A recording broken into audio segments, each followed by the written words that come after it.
My name is Derek Vaughn, and I want to tell you about what happened in the abandoned coal territories near Beckley, West Virginia, 3 weeks ago. I'm telling this story now because I need someone to understand what we found down there and why I'm the only one who made it out. There were 4 of us that morning. Myself, Jake Hollister, his younger brother Chris, and a guy named Trevor Walsh who'd driven up from North Carolina specifically for this expedition. We called ourselves urban explorers, though most people just called us trespassers. We documented abandoned places, old factories, forgotten structures. The thrill was in finding locations that didn't exist on any official maps. Trevor had found this one through some obscure mining records database. An unnamed shaft on the outskirts of what used to be the Cranberry Creek mining operation, closed since 1987 after a partial collapse. The entrance wasn't marked on modern surveys, buried somewhere in the dense forest off Route 16. We found it around 10 in the morning, hidden behind decades of overgrowth. The opening was maybe 4 feet high, reinforced with rotting timber that looked ready to collapse at any moment. Jake, always the boldest, went in first with his headlamp. The rest of us followed. The initial descent was gradual, the tunnel widening after about 30 feet. Our lights revealed pick marks in the walls, old railroad tracks rusted into the ground, the skeletal remains of a mine cart. The air was cold and stale, carrying that mineral smell particular to deep earth. We'd been inside maybe 20 minutes when we heard it. A rhythmic knocking sound, metal on metal, coming from deeper in the mine. We stopped, listening. The sound was deliberate, patterned. 3 knocks, pause, 3 knocks, pause. Probably just water dripping on pipes, Trevor said, but his voice carried uncertainty. Then we heard the laughter. It was a child's laugh, high-pitched and clear, echoing from somewhere ahead in the darkness. Not the joyful kind of laughter, the manic kind, the kind that made your skin crawl. "Oh, what the hell?" Chris whispered. Jake was already moving forward. Someone might be down here. Some kid might have gotten lost. I grabbed his arm. "Jake, no kid would be laughing like that if they were lost. This doesn't feel right." But he shook me off. "We have to check. What if someone actually needs help?" The laughter came again, bouncing off the stone walls, making it impossible to pinpoint the direction. It sounded close, then distant, then close again. We followed it anyway, our better judgment overruled by the possibility that someone genuinely needed rescue. The main tunnel branched into 3 separate shafts. The laughter seemed to come from the middle one. We took it, ducking under a partially collapsed support beam. The walls here were rougher, the ceiling lower. This section looked older, more unstable. "We shouldn't go much further," I said. "This whole area could come down." But the laughter continued, always just ahead, and Jake kept moving. We all did. Looking back, I think that's when we made a real mistake. We stopped thinking rationally and started reacting emotionally to that sound, that horrible giggling that echoed through the dark. The knocking grew louder. 3 strikes. Pause. 3 strikes. Regular as a heartbeat. The laughter wove between the knocks, sometimes matching the rhythm, sometimes cutting through it in sharp bursts. My headlamp started to flicker, then Trevor's, then Chris's. "Batteries shouldn't be dying this fast," Trevor said, tapping his light. These were fresh. Jake's light was the brightest, but even it was dimming. The tunnel ahead split again, narrower passages branching off like capillaries. The laughter came from the right passage, a dead end, maybe 15 feet long. We crowded into it, our failing lights casting long shadows.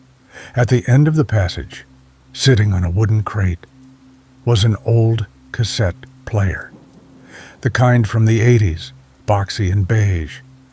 Next to it sat a car battery, wires running between the two devices. The tape player was on. The laughter was coming from it. Jake reached it first, pressing the stop button. The laughter cut off mid-shriek. The knocking stopped. The silence that followed was absolute, the kind of silence that exists only in deep earth, where no air moves and no life exists. "Someone set this up," Trevor said. "Someone put this here." "But why?" Chris's voice was shaking. "Why would someone?" That's when we heard the sound behind us, a scraping sound, stone on stone, coming from the direction we'd entered. We turned, our dimming lights revealing the tunnel we'd just come through. And at its entrance, about 30 feet back, we could see movement.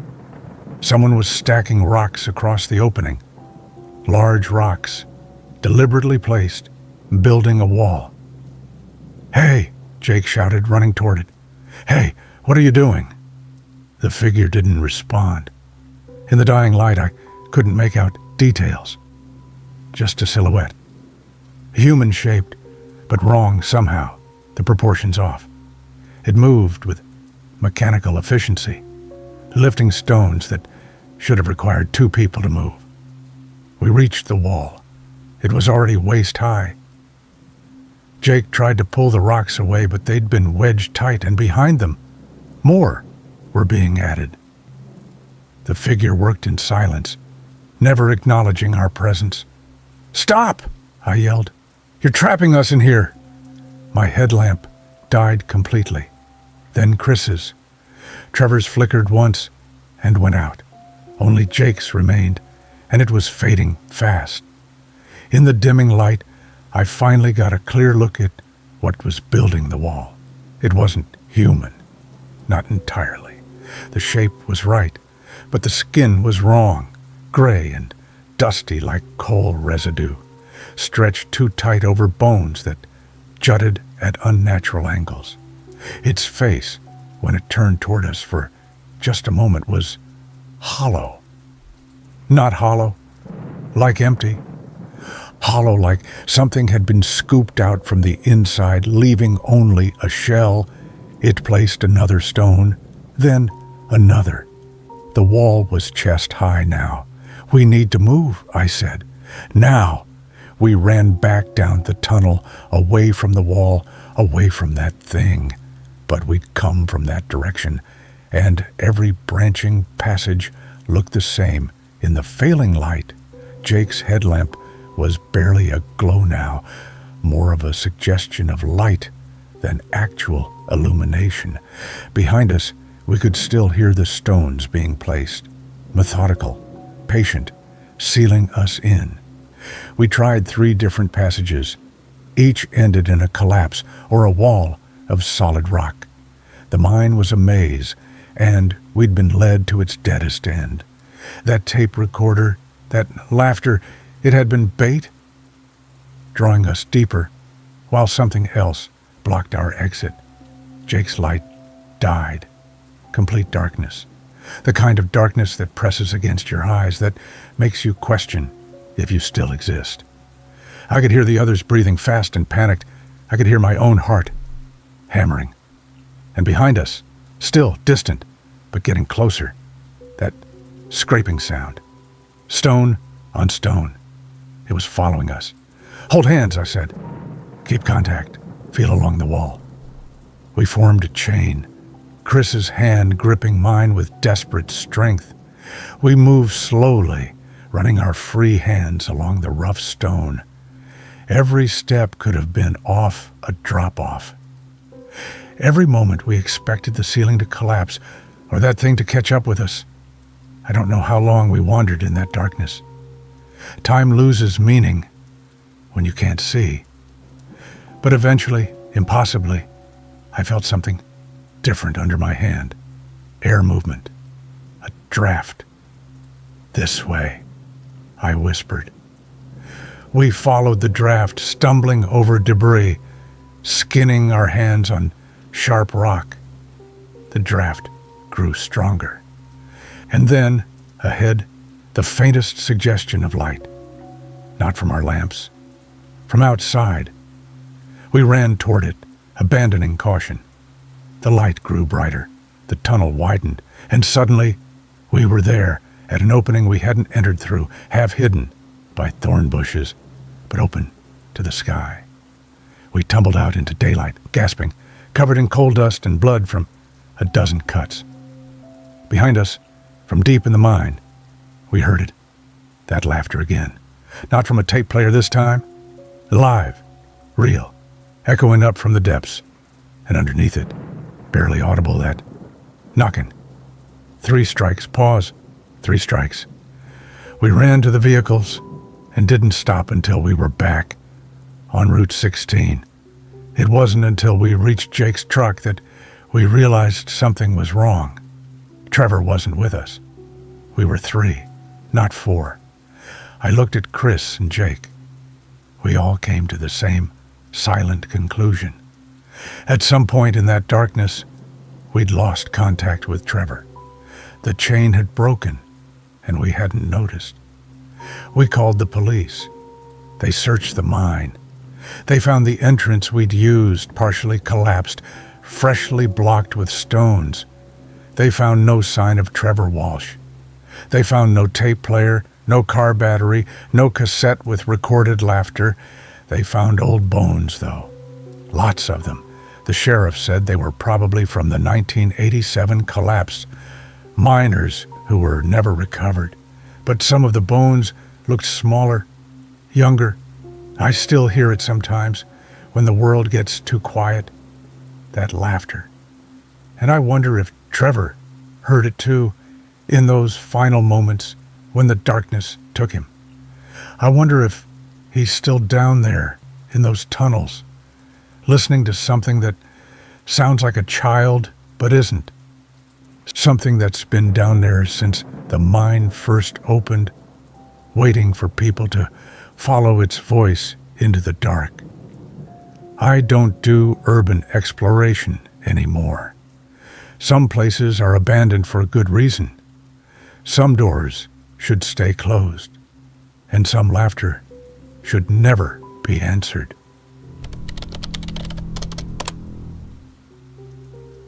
If you enjoy my stories, please subscribe and hit the like button. I'd really appreciate it. Leave a comment telling me which city you're from and what time it is there. I'm curious to know where my favorite subscribers are from, and share the scariest story that ever happened to you. I'll pin the best one under the video forever.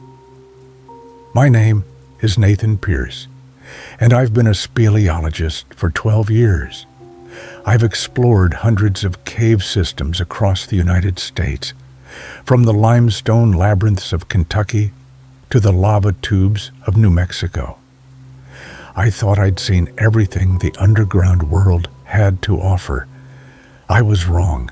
Last month, our team was contacted by the Virginia Department of Conservation about a newly discovered cave system near the town of Monterey in Highland County.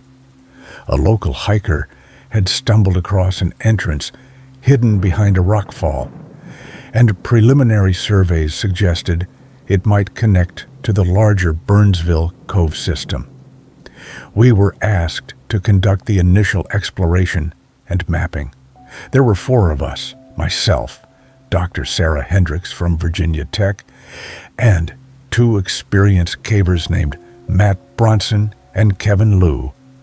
We entered the cave on a Thursday morning, October 17th, equipped with standard gear, helmets, headlamps, rope, climbing equipment, and 2 digital audio recorders.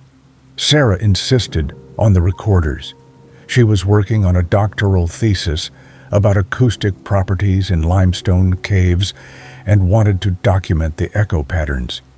The entrance was a tight squeeze, but after 20 feet, it opened into a chamber roughly the size of a school gymnasium. Our lights revealed spectacular formations, stalactites hanging like frozen waterfalls, stalagmites rising from the floor like teeth. The walls were smooth limestone, polished by water over millennia. "Beautiful," Sarah breathed, and her voice echoed back to us. "Beautiful, beautiful, beautiful." The echo was strong, bouncing off the walls with unusual clarity. Sarah pulled out one of the recorders and set it on a rock formation. "Testing, 1, 2, 3, she said, clearly. The echo came back, crisp and precise. "Testing, 1, 2, 3. We spent the first hour mapping the main chamber and photographing formations. The cave extended deeper through a narrow passage that required us to crawl on our bellies. Matt went first, then Kevin, then Sarah. I brought up the rear, pulling the equipment bags behind me. The passage opened into a second chamber, smaller but with higher ceilings. Our lights couldn't reach the top.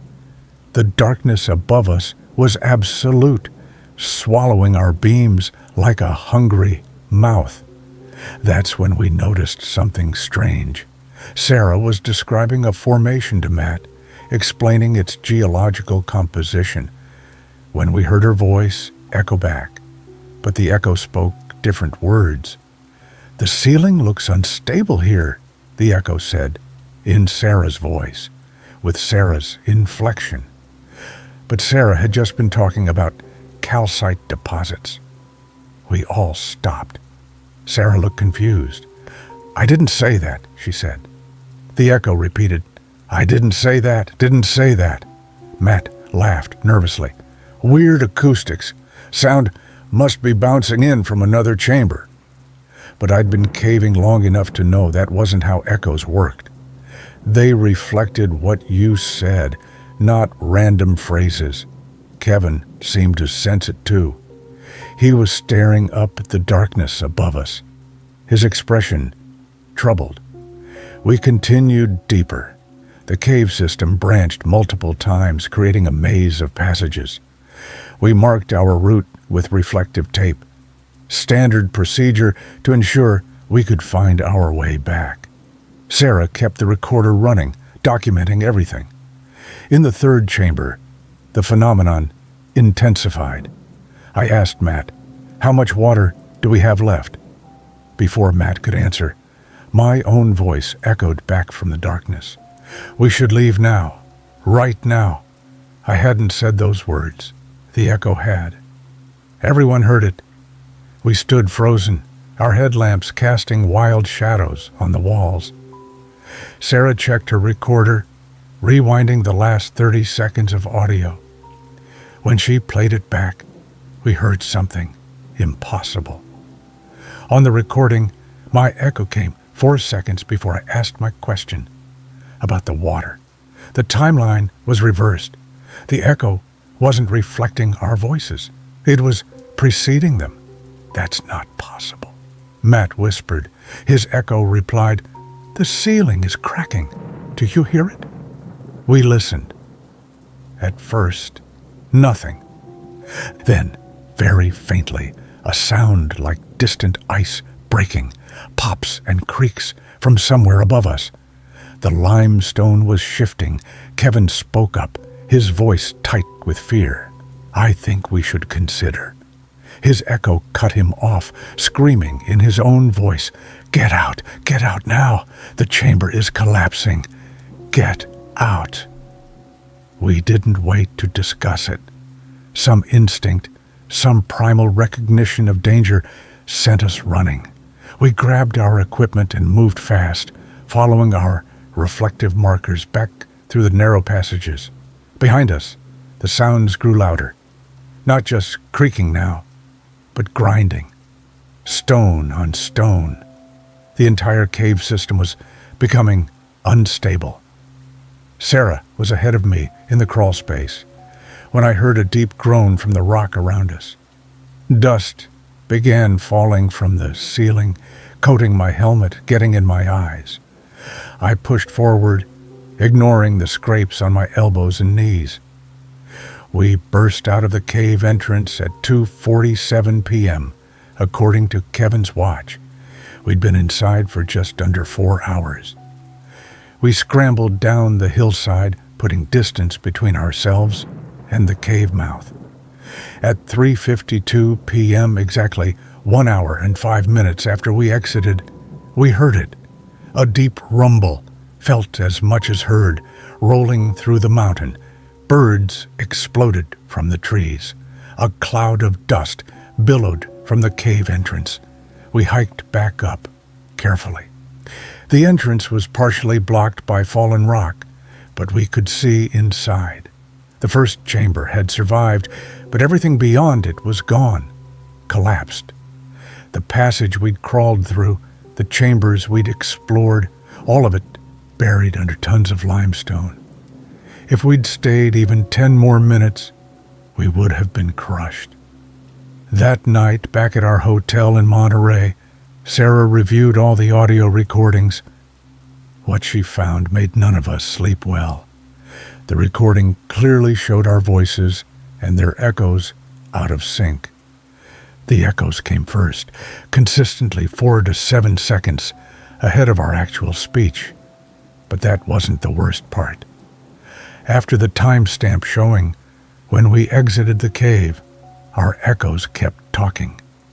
For another 23 minutes, the recorder captured our voices, having conversations we never had.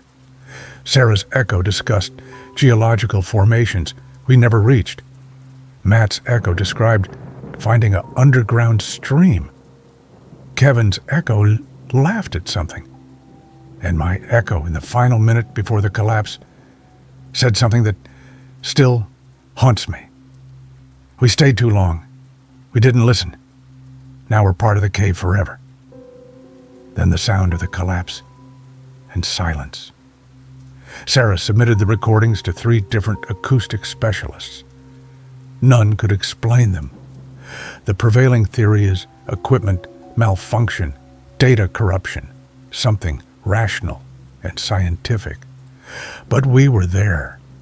We heard those echoes with our own ears, not through electronic equipment. I've tried to rationalize it. Maybe the cave had unique acoustic properties that created some kind of temporal distortion in sound waves. Maybe there's a quantum explanation I'm not educated enough to understand. Maybe it was all just a coincidence, and we're attaching significance to random events because we nearly died. But I don't believe that. I think the cave was trying to tell us something. Or maybe, more frighteningly, the cave was showing us something.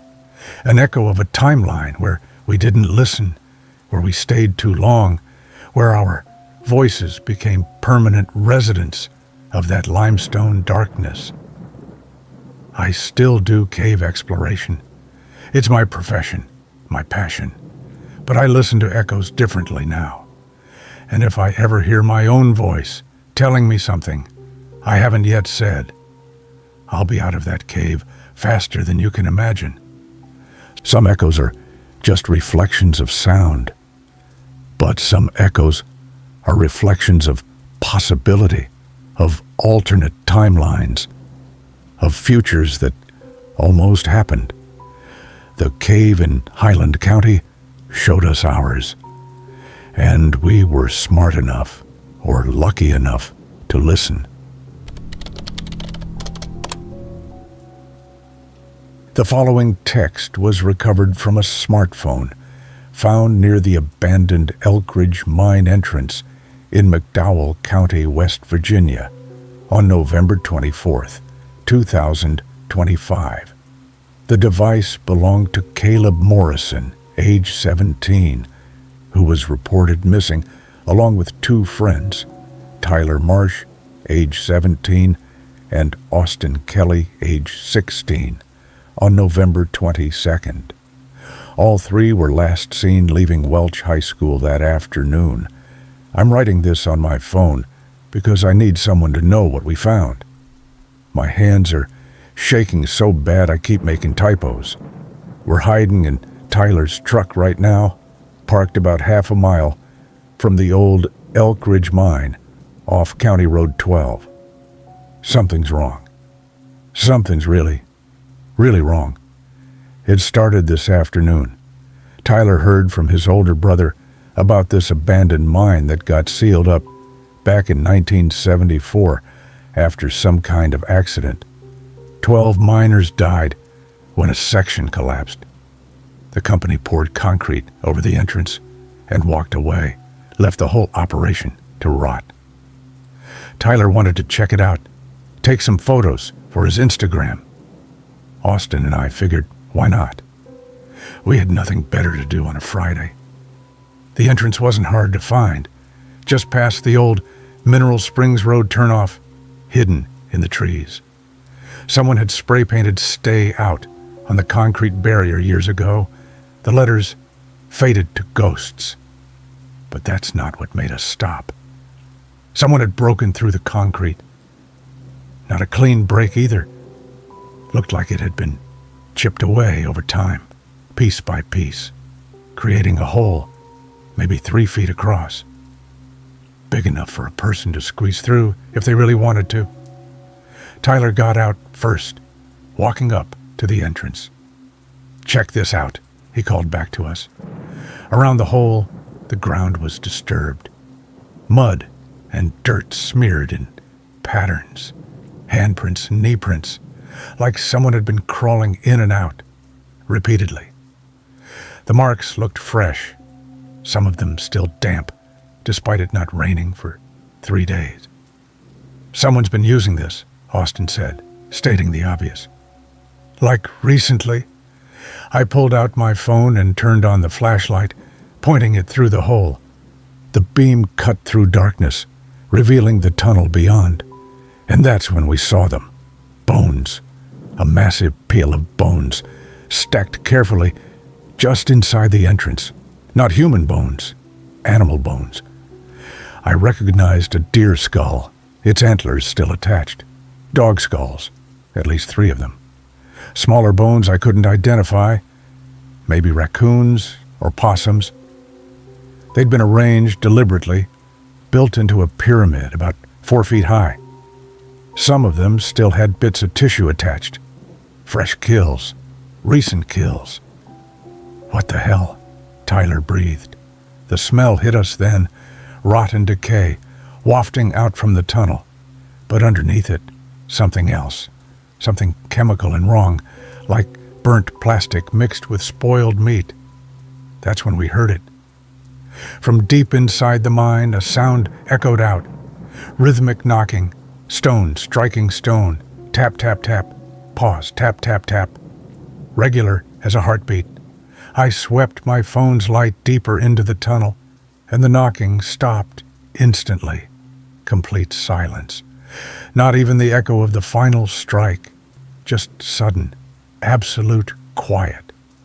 "Screw this," Austin said, backing toward the truck. "I'm out." But Tyler was already pulling off his jacket. "Come on, it's probably just water dripping or something. The structure settling. We came all the way out here." "Tyler, there's a pyramid of fresh bones in there," I said. "That's not normal. That's not water dripping." He wasn't listening. He was already squeezing through the hole, his phone's flashlight bobbing in the darkness. "You guys are babies. I'll just look around quick." Austin looked at me. We both knew Tyler. Once he made up his mind, there was no stopping him. And we couldn't let him go in alone. We followed. The tunnel was wide enough to walk upright, supported by rotting wooden beams that looked ready to collapse. Our lights revealed rusted equipment, an overturned minecart, cables hanging from the ceiling like dead snakes. The bone pyramid sat to our right, and I tried not to look at it as we passed. Tried not to think about what could kill that many animals and arrange them so carefully. We walked maybe 50 feet when the knocking started again. Louder now, closer, tap, tap, tap, pause, tap, tap, tap, coming from somewhere ahead in the darkness. Tyler stopped. "Okay, that's definitely not water. We should go back," I said. The knocking changed rhythm. Faster now, tap, tap, tap, tap, tap, like something excited, like something that knew we were there. Our phone lights started flickering. All three at once. The batteries shouldn't have been dying. Mine was at 87% a minute ago. But the beams were weakening, the darkness pressing in from all sides. That's when we saw it move. About 30 feet ahead, where our lights barely reached, something shifted in the shadows, not walking, scuttling, low to the ground, moving sideways like a crab, but bigger, much bigger. Tyler's light died completely, then Austin's. Mine held for another second, long enough for me to see it clearly, long enough for me to wish I hadn't. It had been human once, maybe. The shape was wrong now, the limbs too long and bent at joints that shouldn't exist. Its skin was the color of coal dust, pulled tight over protruding bones. But it was the face that made me freeze. No eyes, just smooth skin where eyes should be. And a mouth that opened too wide, showing teeth filed to points. It made a sound, not the knocking. That had stopped. This was worse. A wet clicking noise coming from deep in its throat, like it was tasting the air, tasting us. My light died. Complete darkness. The kind of dark that makes you forget which way is up. I could hear Austin breathing hard beside me. Could hear Tyler whimpering. And closer, getting closer, that clicking sound. "Run," I whispered. We ran. Blind, stumbling, hands outstretched. I slammed into a wall, felt my shoulders scream in pain, kept running. Behind us, that thing was moving fast. I could hear it scrambling along the ceiling now, rocks falling where its hands and feet found purchase. Austin screamed. The sound cut off, mid-breath, replaced by a wet, tearing noise and that awful clicking. I didn't stop. Couldn't stop. Just kept running toward where I thought the entrance was. I saw light ahead. The hole. Tyler was already there, squeezing through. I was right behind him when something grabbed my ankle. The grip was impossibly strong, fingers like steel cables. I kicked hard, felt something crack and pulled free, threw myself through the hole and into the daylight. Tyler was on the ground, gasping. I looked back through the hole. Couldn't see Austin. Couldn't see anything but darkness and those stacked bones. We ran to the truck. Haven't left it since. That was 2 hours ago. Tyler's been calling Austin's phone. No answer. We called the police. They're sending someone, but it's a 30-minute drive from Welch, and it's getting dark. The sun's almost down now. I can see the mine entrance from here, the hole in the concrete, and something's wrong. The bones are gone. The pyramid we saw, all those skulls and bones, they're not there anymore. The area around the entrance is clean, like they were never there at all. But I saw them. We all saw them. Tyler just pointed at something. Fresh tracks in the mud, leading from the mine entrance, heading this way, toward the truck. Multiple sets, like 3 or 4 people walking on all fours. The tracks are still appearing, getting closer, even though we can't see anything making them. The sun just went down. It's dark now. The truck doors are locked, but Tyler's looking at me weird. His eyes are wrong, too wide. And when he smiles, I can see his teeth. They're different, sharper. He's reaching for the door locks. I'm in the back seat. He's saying we should go back to the mine, that Austin's waiting for us, that it's rude to leave him alone down there in the dark. But his voice sounds wrong.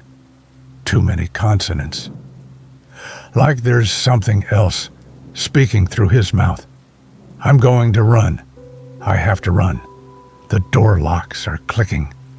Tyler's turning around to look at me, and his neck is bending too far. I can hear that clicking sound now, coming from his throat. I'm sorry, Mom. I'm sorry, Dad. I should have listened to Austin. We should have stayed away. The text ends here. The phone was discovered approximately 40 yards from the abandoned Elk Ridge mine entrance. The screen was shattered and the device was covered in mud and what forensic analysis later identified as human blood. The final photograph in the camera roll, taken at 6:47 p.m. on November 22nd, shows the interior of a vehicle with the driver's door hanging open. Deep scratches mar the inside of the rear passenger door. Tyler Marsh's vehicle was found at the scene with both front doors open and the interior heavily damaged. Caleb Morrison, Tyler Marsh, and Austin Kelly remain missing. The mine entrance has been permanently sealed with reinforced concrete. During the sealing process, workers reported hearing knocking sounds from within.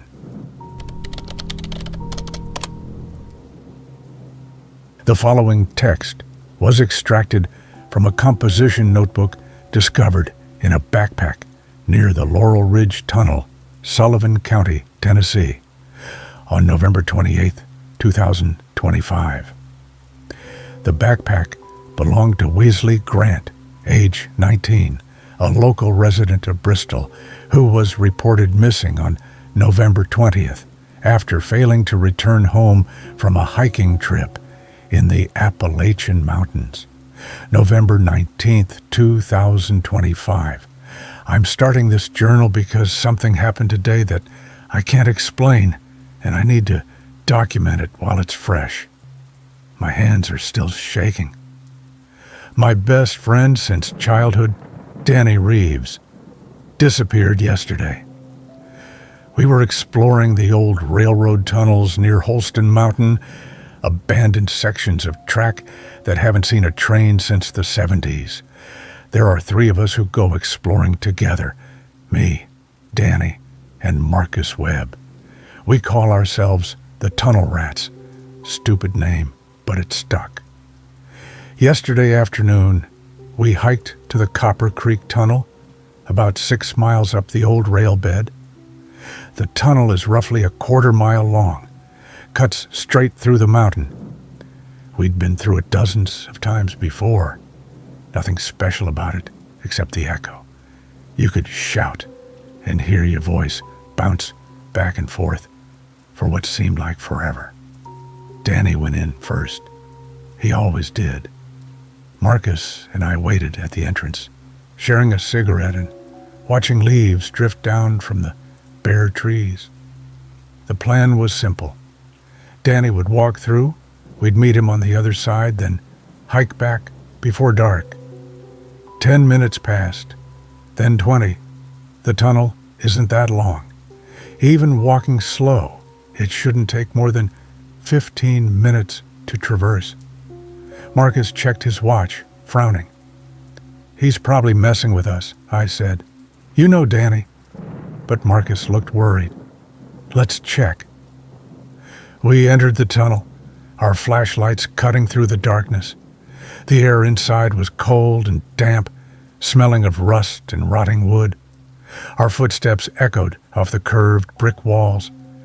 We called Danny's name. The echoes answered, but Danny didn't. We walked the entire length, came out the other side. No Danny. No sign he'd ever been there. We went back through, slower this time, checking every shadow, every depression in the walls. The tunnel was empty, completely empty. No side passages, no holes, no places to hide. just a straight shot through solid rock. That's when we heard it. A voice, muffled and distant, calling for help. It was Danny's voice. We both recognized it immediately, but it wasn't coming from inside the tunnel. It was coming from beneath us, from under the ground. "Help me! Wesley! Marcus! I'm down here. I'm stuck." We pressed our ears to the rail bed. The voice was clearer there, definitely coming from below, but that made no sense. There were no shafts, no drainage tunnels, nothing but solid earth and rock beneath the tracks. "Danny!" I shouted at the ground. "Where are you? How did you get down there?" "I don't know. I was walking, and then I was falling, and now I can't see anything, and it's so cold. Please, you have to help me." Marcus was already calling 911. The signal was weak, kept cutting out, but he finally got through. We stayed there, talking to Danny through the ground, until the rescue teams arrived 3 hours later. They brought ground-penetrating radar, thermal imaging, brought in mining experts who knew the area. They found nothing. No cavities, no old mine shafts, no voids in the earth, just solid limestone bedrock. But we could still hear Danny screaming for help, his voice getting weaker, more desperate, until finally, around midnight, it stopped. The search continued for 2 days. They brought dogs, drilling equipment, more experts. The sheriff told us that sometimes sounds can travel strange ways through rock, that maybe Danny had fallen into something miles away, and the acoustics were playing tricks. But that didn't explain how he vanished from a straight tunnel with no exits. On the 3rd day, they called off the search, declared Danny missing, presumed dead. His parents were destroyed. The whole town was shaken. People don't just vanish in broad daylight from the middle of a tunnel. But I know what I heard. We both did. Danny was down there, under that tunnel, trapped in something that shouldn't exist. November 20th, 2025. I couldn't sleep last night. Kept hearing Danny's voice in my head, screaming for help. Marcus hasn't been answering my calls. I think this whole thing broke something in him. I decided to go back to the tunnel today. I don't know what I expected to find, but sitting at home was driving me crazy. I took my hiking pack, good flashlight, my phone fully charged. The tunnel was just as we left it. The police had marked areas with tape, though I don't know why. There was nothing to mark. I walked through slowly, examining every inch of wall, every crack in the brickwork. Nothing. I was about to leave when I heard it. Faint, distant, but unmistakable. Danny's voice, calling my name. "Wesley! Wesley, help me, I'm still here. Please don't leave me." It wasn't coming from under the tunnel this time. It was coming from deeper in the mountain, from somewhere ahead in the darkness beyond where my light could reach. I should have left. Every rational part of my brain was screaming at me to get out, go home, call the police. But it was Danny's voice. My best friend since we were 6 years old. If there was even a chance he was alive, I had to try. I walked deeper into the tunnel. The voice grew clearer, more desperate. It was moving, though, shifting position. First it seemed to come from the left wall, then the right, then from overhead. The acoustics in here were doing something strange, bouncing the sound around in impossible ways. "Danny!" I shouted. "Keep talking. I'm trying to find you. I'm here. I'm right here. Why can't you see me? Wesley, I'm so cold. It's been so long." But it hadn't been long. Only 3 days. Unless time worked differently wherever he was. The thought made my skin crawl. I reached the far end of the tunnel. The voice was definitely coming from outside now, from the forest beyond. I emerged into fading afternoon light and followed the sound up a steep embankment through thick underbrush that tore at my clothes. The voice led me to another tunnel, one I didn't know existed. It was smaller, older, the entrance partially hidden by fallen trees and kudzu vines. The brickwork was ancient, crumbling in places, no railroad tracks, just a raw dirt floor disappearing into darkness. "In here, Wesley! I'm in here, please hurry." I checked my phone. No signal. Of course not. I was deep in the mountains now, miles from the main trail. I should mark my path, leave some indication of where I went. But Danny's voice was so desperate, so scared, he sounded like he was dying. I entered the tunnel. The air inside was wrong, colder than it should be, and it smelled like earth and something else, something rotten. My flashlight beam revealed walls covered in some kind of dark fungus or mold, glistening wetly in the light. "Danny, I'm coming. Keep talking." "I can see your light. It's so bright. Come toward the back. I'm at the back." The tunnel sloped downward, steeply. I had to brace myself against the walls to keep from sliding. The floor was slick with moisture, and my boots kept losing purchase. How far down did this go? "Almost there, Wesley. Just a little further. I knew you'd come. I knew you wouldn't leave me." Something about the voice was starting to bother me. It sounded like Danny had his inflection, his accent. But there was something underneath it, an echo that didn't quite match. Like two voices speaking in unison, slightly out of sync. I stopped. "Danny, is that really you?" Silence. Long enough that I could hear my own heartbeat, loud in my ears. Then, "Of course it's me. Who else would it be? Come on, Wesley, I'm scared. Don't leave me alone down here." But Danny never called me Wesley, not since we were kids. He always called me Wes. Always. It was our thing. I started backing up, slowly, keeping my light pointed forward. The voice came again, more insistent now. "Where are you going? Wesley, don't leave. Don't leave me like everyone else. You're my best friend. You promised you'd never leave me." I was running now, scrambling up the slope, my hands clawing at the slick walls for purchase. Behind me, the voice was changing, getting deeper, losing its human quality. It wasn't Danny anymore. I don't know what it was, but it wasn't my friend. "Wesley, Wesley, come back, come back. I'm still hungry. I'm so hungry." The last words echoed through the tunnel, multiple voices now, a chorus of screaming that followed me as I burst out into the forest. I ran without looking back, crashed through the undergrowth, fell twice, got up, and kept running.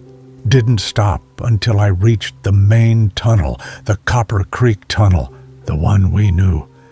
I'm writing this from the safety of the entrance. The sun is setting. I need to leave before dark, but I want to get this down first. Whatever is in that other tunnel, it's not Danny. Danny is gone. Something took him 3 days ago, and now it's using his voice to lure others in. Marcus needs to know. Everyone needs to know. There's something in these mountains that shouldn't be here. Something that lives in the old tunnels and waits for people to come looking for the ones it's already taken. I'm going to hike out now, get to my car, drive straight to the sheriff's office, and tell them everything. They won't believe me, but I have to try. No one else can go into those tunnels. No one else can... Wait. I hear something. A voice. It's coming from inside the Copper Creek Tunnel, the one behind me. The one I'm standing at the entrance of. It's Marcus. He's calling my name, saying he's lost, needs help. But Marcus wouldn't be here. He wouldn't come back after what happened. Unless he did. Unless he came looking for me when I didn't answer my phone. Wes, man, where are you? I'm turned around in here. My light died, and I can't find the exit. That's Marcus's voice. I'm sure of it. And he called me Wes, the right name. But I can't shake the feeling that something's wrong. The way the voice echoes, the slight delay in the words. I'm going to check, just to be sure, just to see if it's really him. I'll stay near the entrance, keep my exit in sight. I won't go far. If this is really Marcus, I can't leave him in there. He's my friend. We're all we have left now that Danny's gone. I'm going in. The journal ends here. The final pages show signs of water damage and are heavily stained with what appears to be mud and blood. Several pages have been torn out entirely. Wesley Grant's car was found parked at the Copper Creek Trail access point, his phone and wallet inside. A search of both the Copper Creek Tunnel and surrounding areas yielded no trace of him. On November 27th, hikers reported hearing someone calling for help from inside the abandoned Shady Grove Tunnel, approximately 38 miles southeast. The voice was identified by multiple witnesses as belonging to Wesley Grant. When authorities investigated, the tunnel was empty. The calls for help have been reported sporadically from various abandoned rail tunnels throughout Sullivan and Washington counties. Locals now refer to the phenomenon as the tunnel screams. Wesley Grant remains missing. My name is Connor Webb, and I should have listened to the warnings carved into the support beams at the entrance of the Blackthorn No. 9 mine. God forgives. The mountain does not. 3 of us drove down Route 52 that October morning, winding through the hollers of Mingo County, West Virginia, where the autumn fog clung to the hillsides like burial shrouds. Derek had found the location on some Urbex form, coordinates to an abandoned coal operation that shut down in 1987 after what the few remaining locals would only call the incident. Nobody wanted to talk about it. When we stopped at a gas station in Delbarton, the attendant's face went pale when Derek mentioned Blackthorn. "You boys don't want to go poking around up there," he said, hands trembling as he counted our change. "Some places are abandoned for a reason." We went anyway. We always did. The mine entrance gaped like a wound in the mountainside, surrounded by rusted equipment and collapsed outbuildings. Trees had reclaimed most of the site, their roots cracking through concrete foundations. Marcus, our third member, set up his camera equipment while Derek and I shouldered our packs. The air smelled of rotten minerals, that particular scent of earth that had been sealed away from sunlight for too long. We'd explored dozens of abandoned mines across Appalachia. This was supposed to be routine. The main shaft descended at a gentle grade, the ceiling supported by ancient timbers that creaked under the weight of the mountain. Our headlamps cut through darkness, so absolute it seemed to have texture. Water dripped somewhere in the distance, each drop echoing like a heartbeat. Derek led the way, following his GPS deeper into the complex.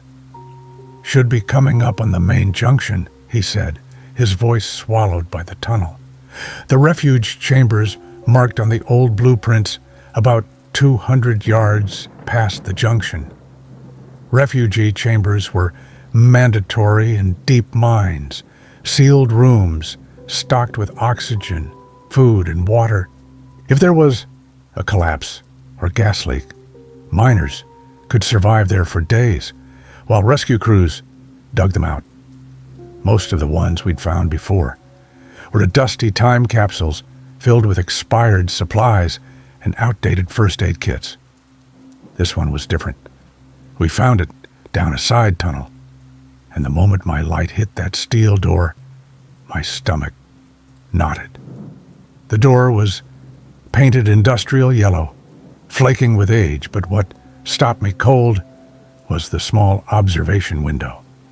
Someone had painted it black from the inside, thick, deliberate coats that completely obscured the glass. "Why would anyone do that?" Marcus whispered, his camera forgotten in his hands. Derek was already examining the door mechanism. "It's sealed from the inside. The locking bar is engaged." He ran his fingers along the doorframe, frowning. "This wasn't done during an emergency. Look at the paint around the window.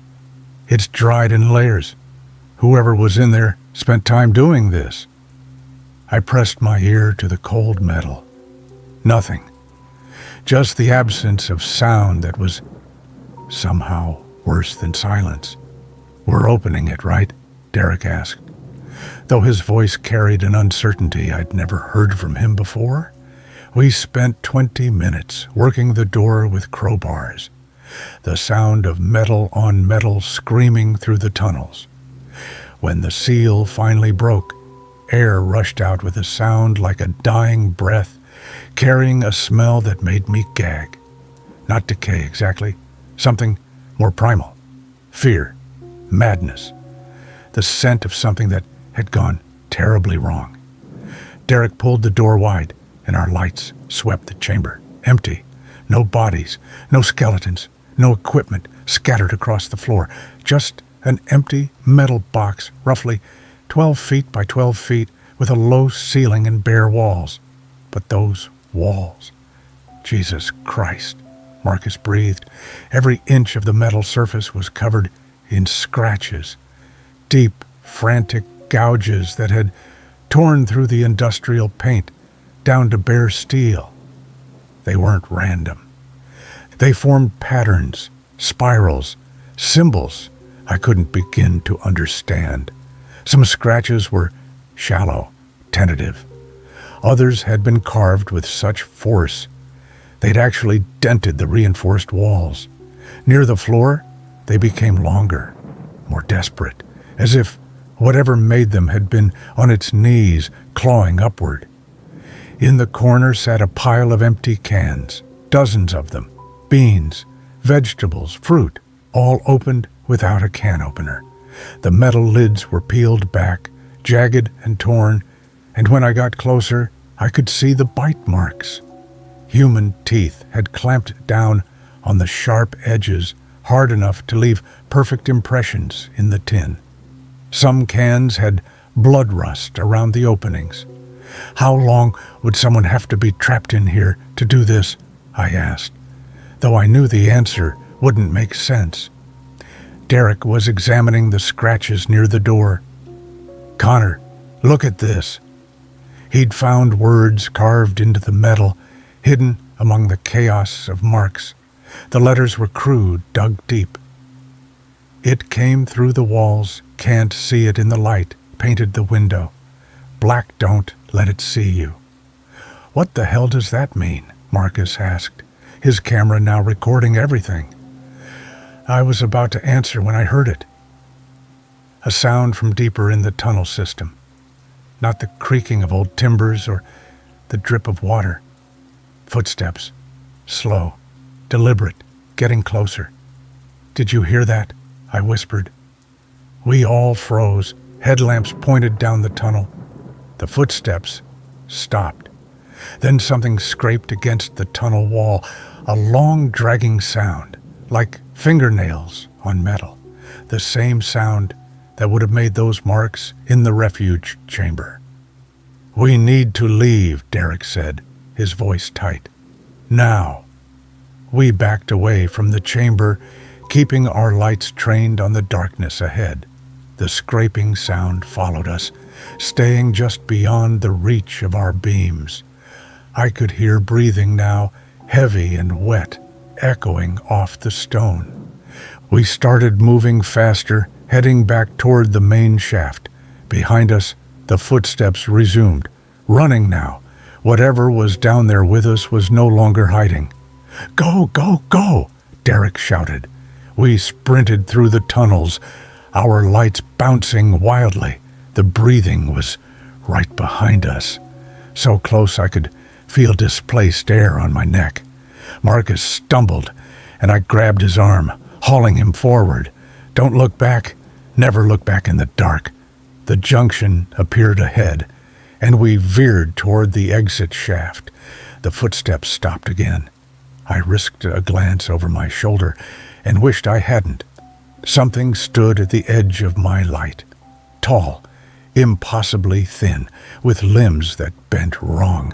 Its skin was the color of cave clay stretched tight over bones that jutted at angles that defied anatomy. But its hands, those hands were covered in fresh blood, fingernails torn down to raw flesh, and its eyes reflected our lights like an animal's, but wrong.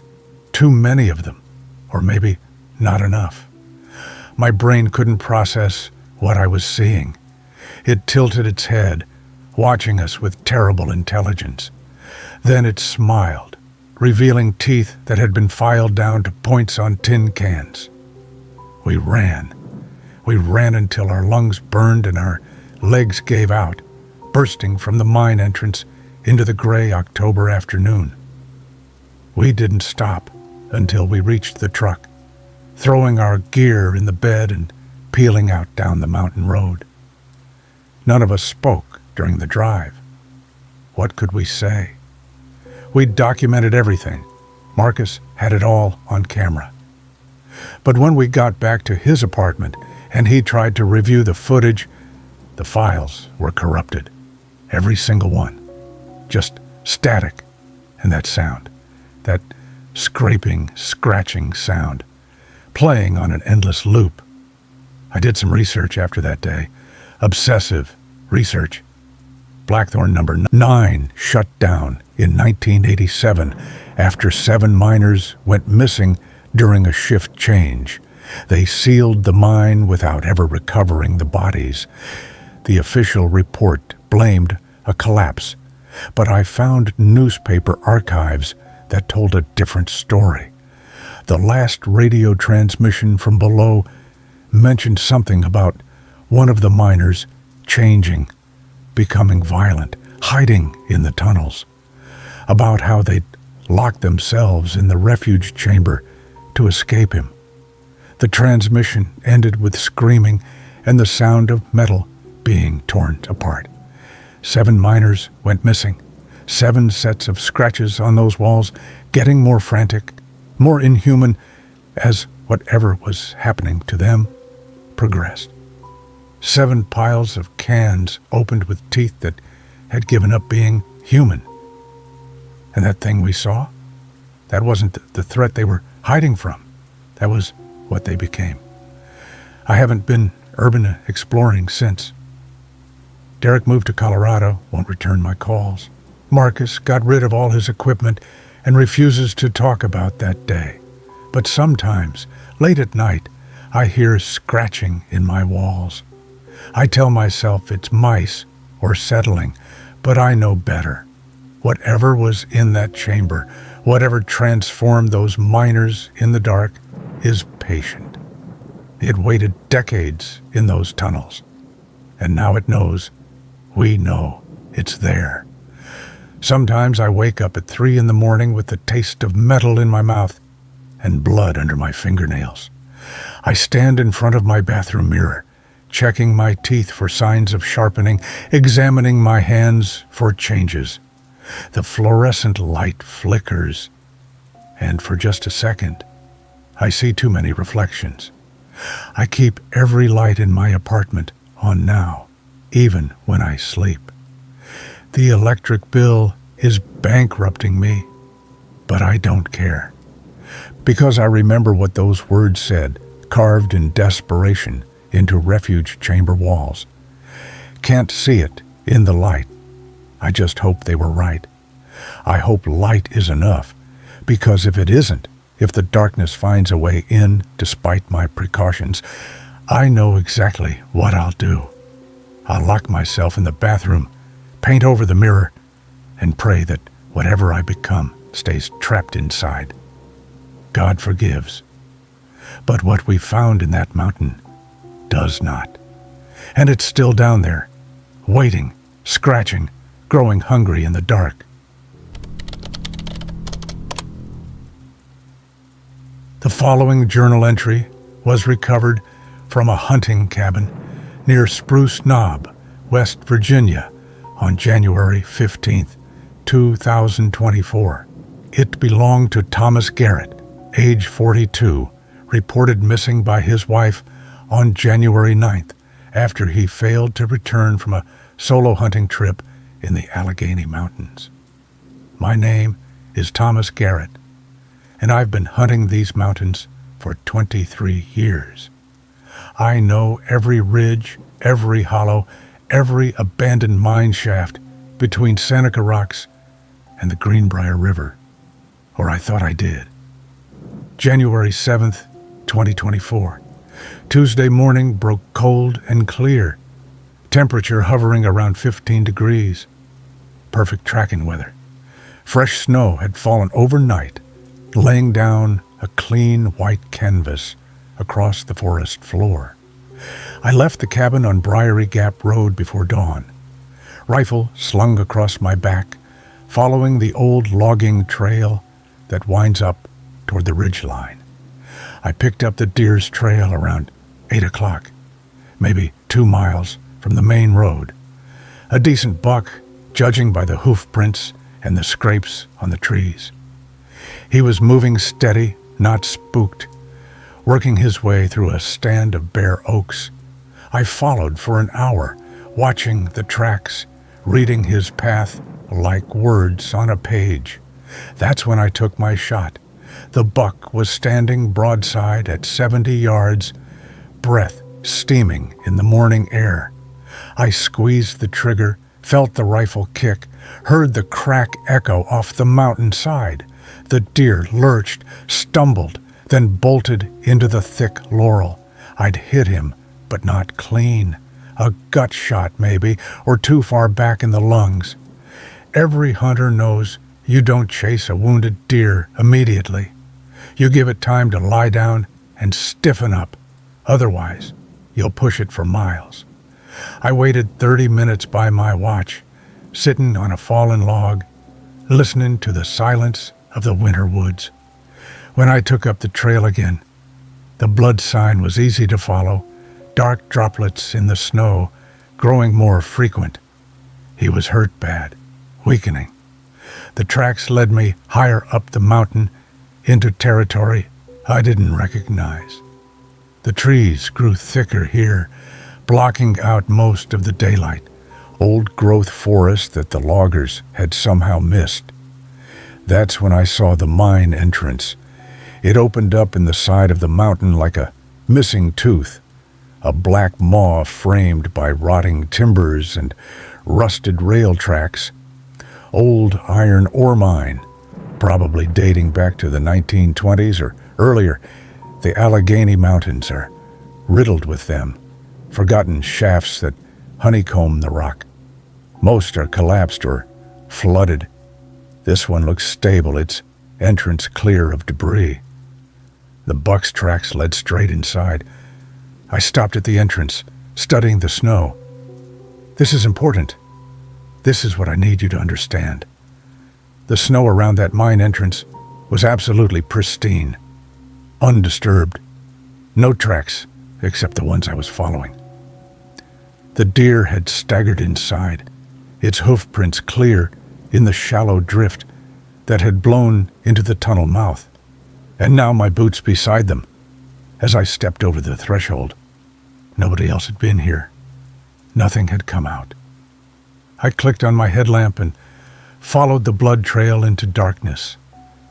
The tunnel descended at a gentle angle, the ceiling low enough that I had to duck in places.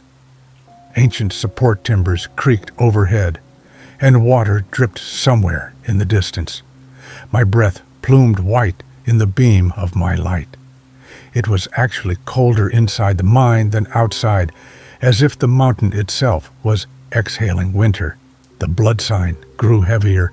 The deer was close now. I could smell it, that copper scent of fresh kill mixing with the mineral odor of stone and rust. I found him about 100 meters in, where the tunnel opened into a wider chamber, or what was left of him. The deer lay in the center of the space, but it wasn't a carcass anymore. Someone had field-dressed it with expert precision. The hide had been peeled away in a single piece, laid out flat on the stone floor like a rug. The meat had been butchered, carved away from the bone in clean cuts. Organs removed, sorted, placed in neat piles. Backstraps, tenderloins, shoulders, all separated and arranged with almost surgical care. And the meat was still steaming. I could see the vapor rising from the exposed muscle in my headlamp beam, heat meeting the frigid air. This had happened minutes ago. Maybe while I was waiting outside. Maybe while I was walking down the tunnel. My rifle came up instinctively, sweeping the chamber. Nothing. Just empty stone walls, glistening with moisture, and my own ragged breathing echoing back at me. Hello? My voice sounded small, swallowed by the dark. Someone here? No answer. Just that steady drip of water and the whisper of my own heart pounding in my ears. I backed toward the tunnel entrance, keeping my rifle raised, my light stabbing into every shadow. This wasn't right. Nothing about this was right. No person could have done this so quickly, so silently. And why? What kind of person butchers a deer in an abandoned mine and then vanishes? That's when I saw my footprints. They were still there in the thin layer of mineral dust that coated the tunnel floor, leading back toward the entrance. My boots, clear as day. But overlapping them, pressed down on top of my tracks, were other prints. Bare feet, human feet, but wrong. The toes were too long, the arch too pronounced, and they were pointed the wrong direction. Not toward the exit, toward me, into the mine, behind me. I spun around, my light cutting through the darkness of the deeper tunnel. Nothing there, just more blackness, more stone, more silence. But those footprints, they'd been made after I walked in. Something had followed me down here, stepping exactly in my tracks, and then continued past me while I was staring at the butchered deer. Something was deeper in the mine. Behind me, between me and the only way out. I ran. My boots slipped on the wet stone as I sprinted back toward the entrance, rifle clutched in both hands, headlamp bouncing wildly. The tunnel seemed longer now, stretching impossibly.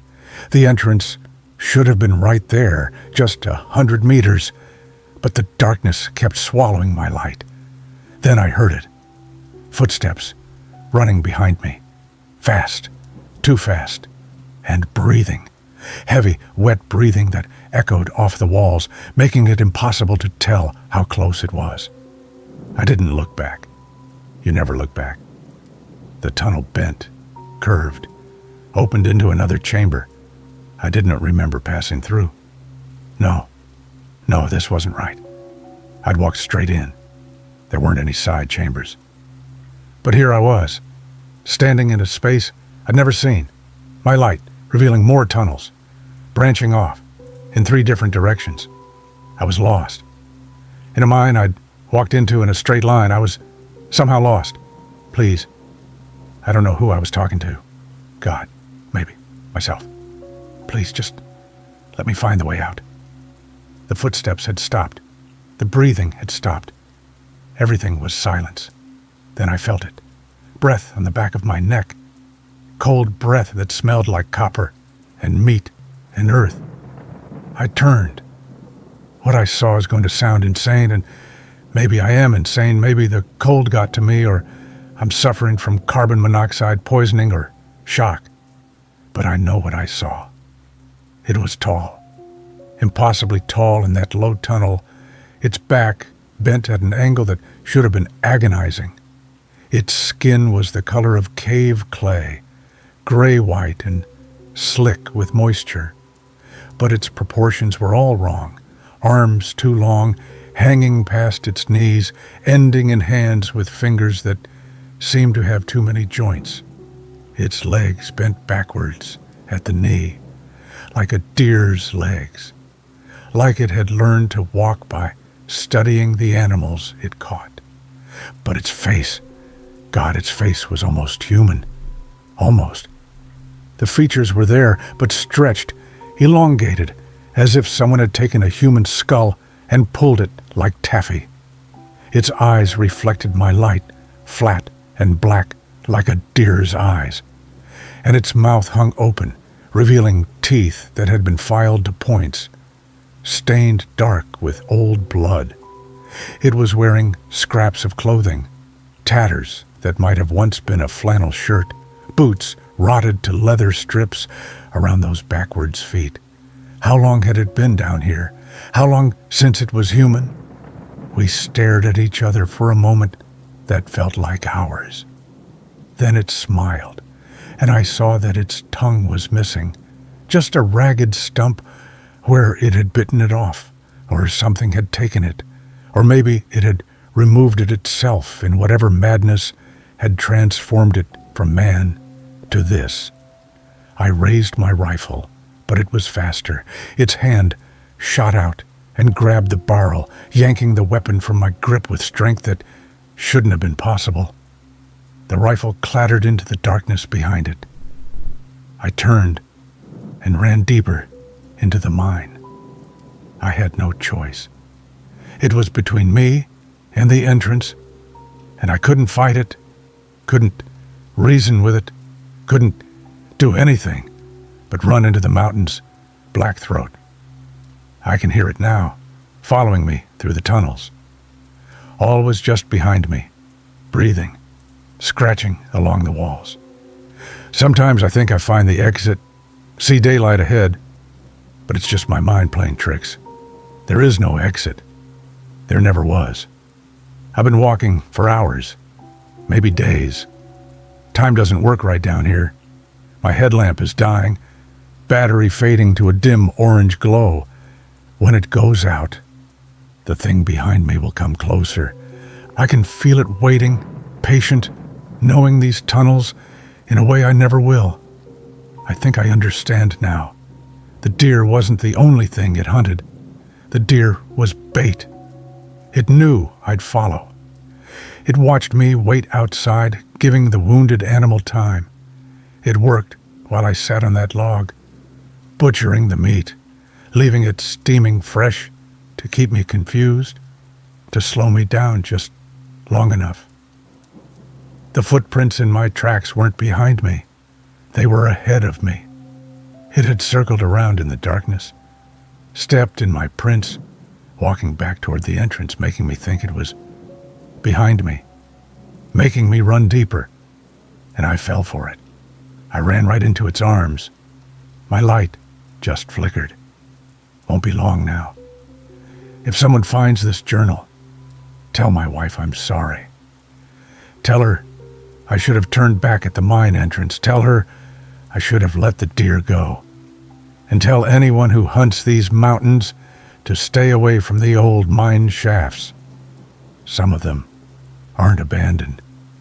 Some of them have tenants who've been there longer than any map remembers, who've forgotten they were ever human, who've learned to hunt in ways we can't imagine.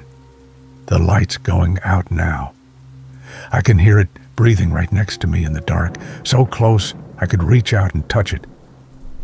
It's been walking beside me this whole time. I just couldn't see it. I'm not alone down here, and I never was. Note from Investigating Officer, Mingo County Sheriff's Department. The journal ends here. The remaining pages have been torn out, though whether by Garrett or another party remains unknown. Extensive bloodstains cover the back cover and final entries. Several deep scratches mar the leather binding, consistent with animal claws or human fingernails. Search parties explored the mine system referenced in the journal, locating the entrance near coordinates provided by Mrs. Garrett based on her husband's planned hunting area.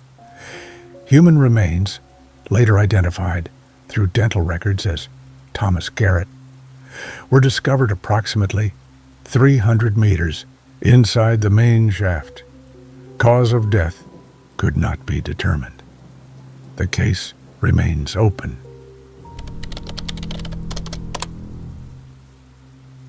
My name is Owen Fletcher, and I need to tell you about what happened at the abandoned Ridgeway mine on the Ohio-West Virginia border. This was 3 weeks ago, and I still can't sleep without the lights on. There were 5 of us: me, Kyle Brennan, his girlfriend Rachel, and 2 guys from Columbus named Jeff and Marcus, who we'd met through an urban exploration forum. We called ourselves explorers, but really, we were just trespassers with cameras, documenting places that time forgot. The Ridgeway mine shut down in 1983 after a series of accidents.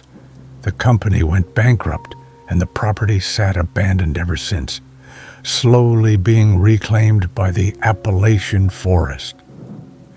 We found it off Route 7, down a gravel road that barely existed anymore, hidden behind rusted chain link and no trespassing signs. The main shaft building was still standing, though barely. 3 stories of corrugated metal and rotting wood. Windows broken. The roof partially collapsed. But what caught our attention was the elevator tower. The headframe was intact, and through the gaps in the building's walls, we could see the massive cable drums still in place. "The cage elevator," Kyle said, excitement in his voice. "I bet it's still down there." We'd all seen photos of these industrial elevators online, massive steel cages that carried miners hundreds of feet underground. Most had been salvaged for scrap decades ago, but sometimes you'd find one still intact, frozen in time. We entered through a door, hanging off its hinges. The building's interior was a maze of rusted machinery, conveyor belts, and collapsed ceiling sections. Pigeons scattered at our approach, their wings thunderous in the enclosed space. The elevator shaft was in the center of the building, surrounded by a protective railing that had mostly fallen away. I shined my flashlight down into the darkness. The shaft dropped straight into the earth, the walls lined with wooden supports and rusted metal bracing. I couldn't see the bottom, just endless black. "There," Marcus pointed. On the wall next to the shaft was a control panel, ancient and covered in grime. 2 large buttons, up and down. Above them, a mechanical counter showed the elevator's position, negative 412 meters. "No way that still works," Rachel said. "There's no power in this building." But Jeff had found something. "Look at this." He pointed to a thick cable running from the control panel down through the floor. "Generator in the basement." Some of these old operations had backup power systems that could run for decades if they were maintained. Kyle grinned. That reckless grin I'd learned to distrust. Only one way to find out. Before anyone could stop him, he pressed the UP button. For a moment, nothing happened. Then, deep below us, something groaned. A mechanical sound, metal on metal, that grew louder and louder. The building itself seemed to shudder. The cable drums above us, massive wheels 6 feet across, began to turn, slowly at first, then faster, the ancient motor whining with effort. "Holy shit," Marcus breathed. "It's actually working." We watched the counter. Negative 412. Negative 395. Negative 371. The elevator was rising, climbing up through hundreds of feet of darkness. The cable drums squealed, throwing off decades of rust and dust. How long had it been since anyone pressed that button? 40 years? Or more? The rising sound grew louder. Whatever was coming up, that shaft was massive, scraping against the walls, metal, grinding on stone. The counter continued its climb. Negative 200, negative 150, negative 100. "What if someone's in it?" Rachel asked quietly. The thought had occurred to me, too, but that was impossible. The mine had been closed for over 4 decades. If someone had been down there when it shut, they would have been found. Or they would have died long ago. Negative 50, negative 25, negative 10. The grinding stopped. The cable drums slowed, and then, with a final metallic clunk, the elevator arrived. It sat there in the shaft, just below floor level, obscured by shadow. None of us moved. We stood there, staring at the dark shape, our flashlights creating strange shadows that danced across the walls. "Open it," Kyle said. "There's no door," Jeff pointed out. These cage elevators were just open platforms. You could see right through them. He was right. I could make out the cage structure now that my eyes had adjusted. Metal bars, a flat platform, open on all sides. And it was empty. No one inside. Just a dark, water-stained floor. I moved closer, my flashlight beam cutting through the gloom. The elevator platform was about 8 feet square, surrounded by a waist-high cage made of steel bars. Water dripped from somewhere, creating small puddles on the floor. That's when I saw it.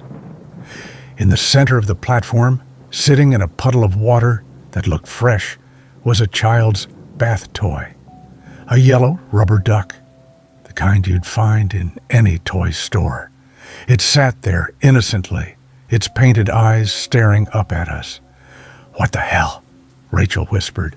I reached down, picked it up. It was wet, not damp, like it had been sitting in moisture for years, but actually wet, like it had just been pulled from water. I squeezed it. It squeaked. The sound echoed through the shaft, seeming to travel both up and down into the darkness. "Someone's been down here," Marcus said. "Recently." "Or something brought it up," Kyle added, and even he sounded nervous now. I turned the duck over.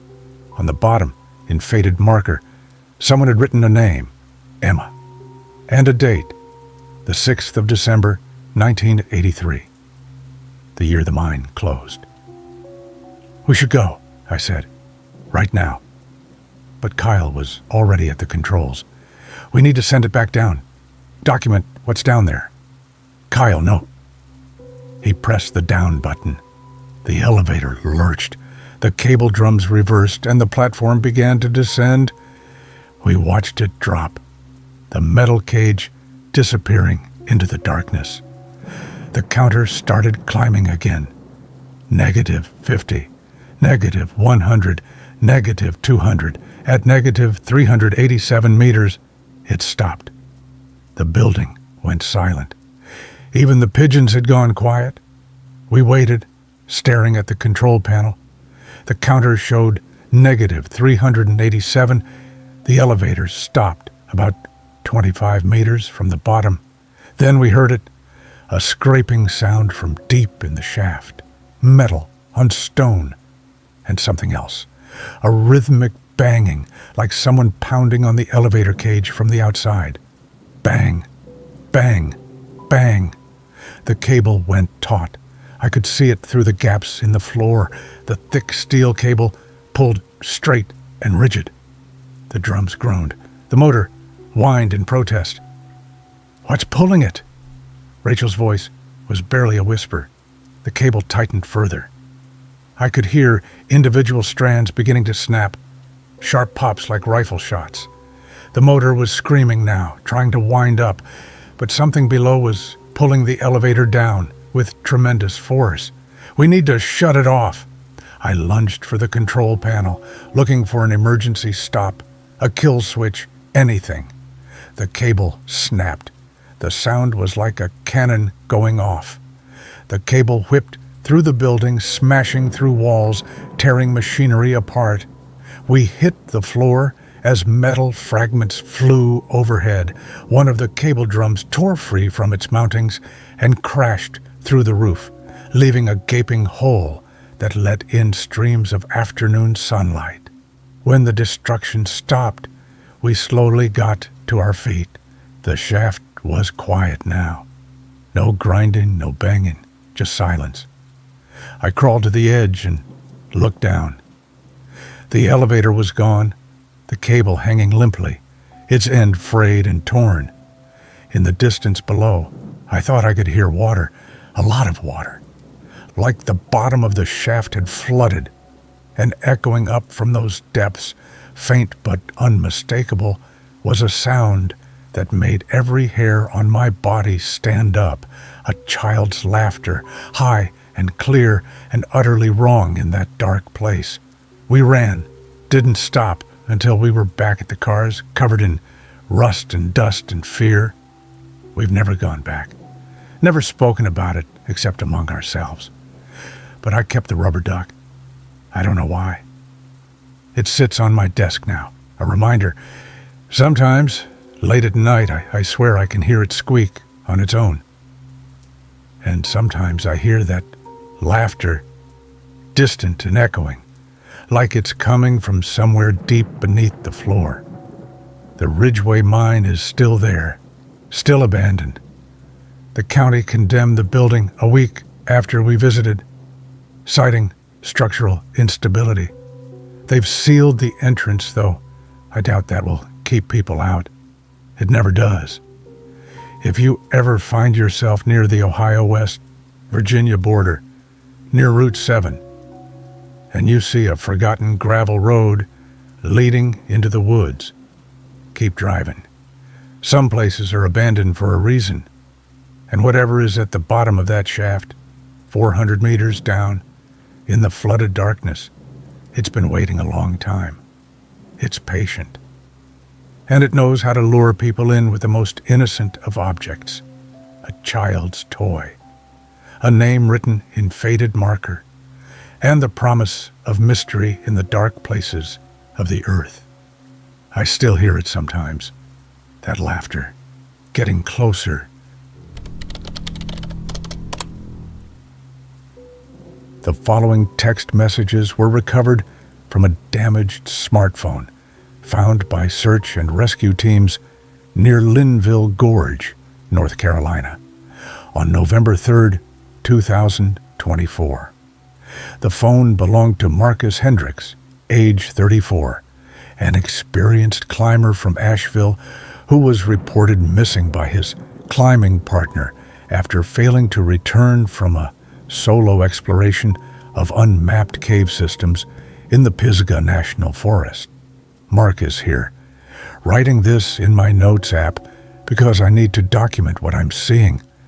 If something happens to me, someone needs to know. November 2nd, 2024, started the day climbing the eastern rim of Linville Gorge near the old timber access trails off Kistler Memorial Highway. Beautiful morning, clear skies, temperature around 50 degrees, perfect conditions. I was working on a new route up a limestone face I'd been scouting for months, no one else around. That's how I like it. Just me, the rock, and silence. I was about 40 feet up when my phone slipped out of my chalk bag.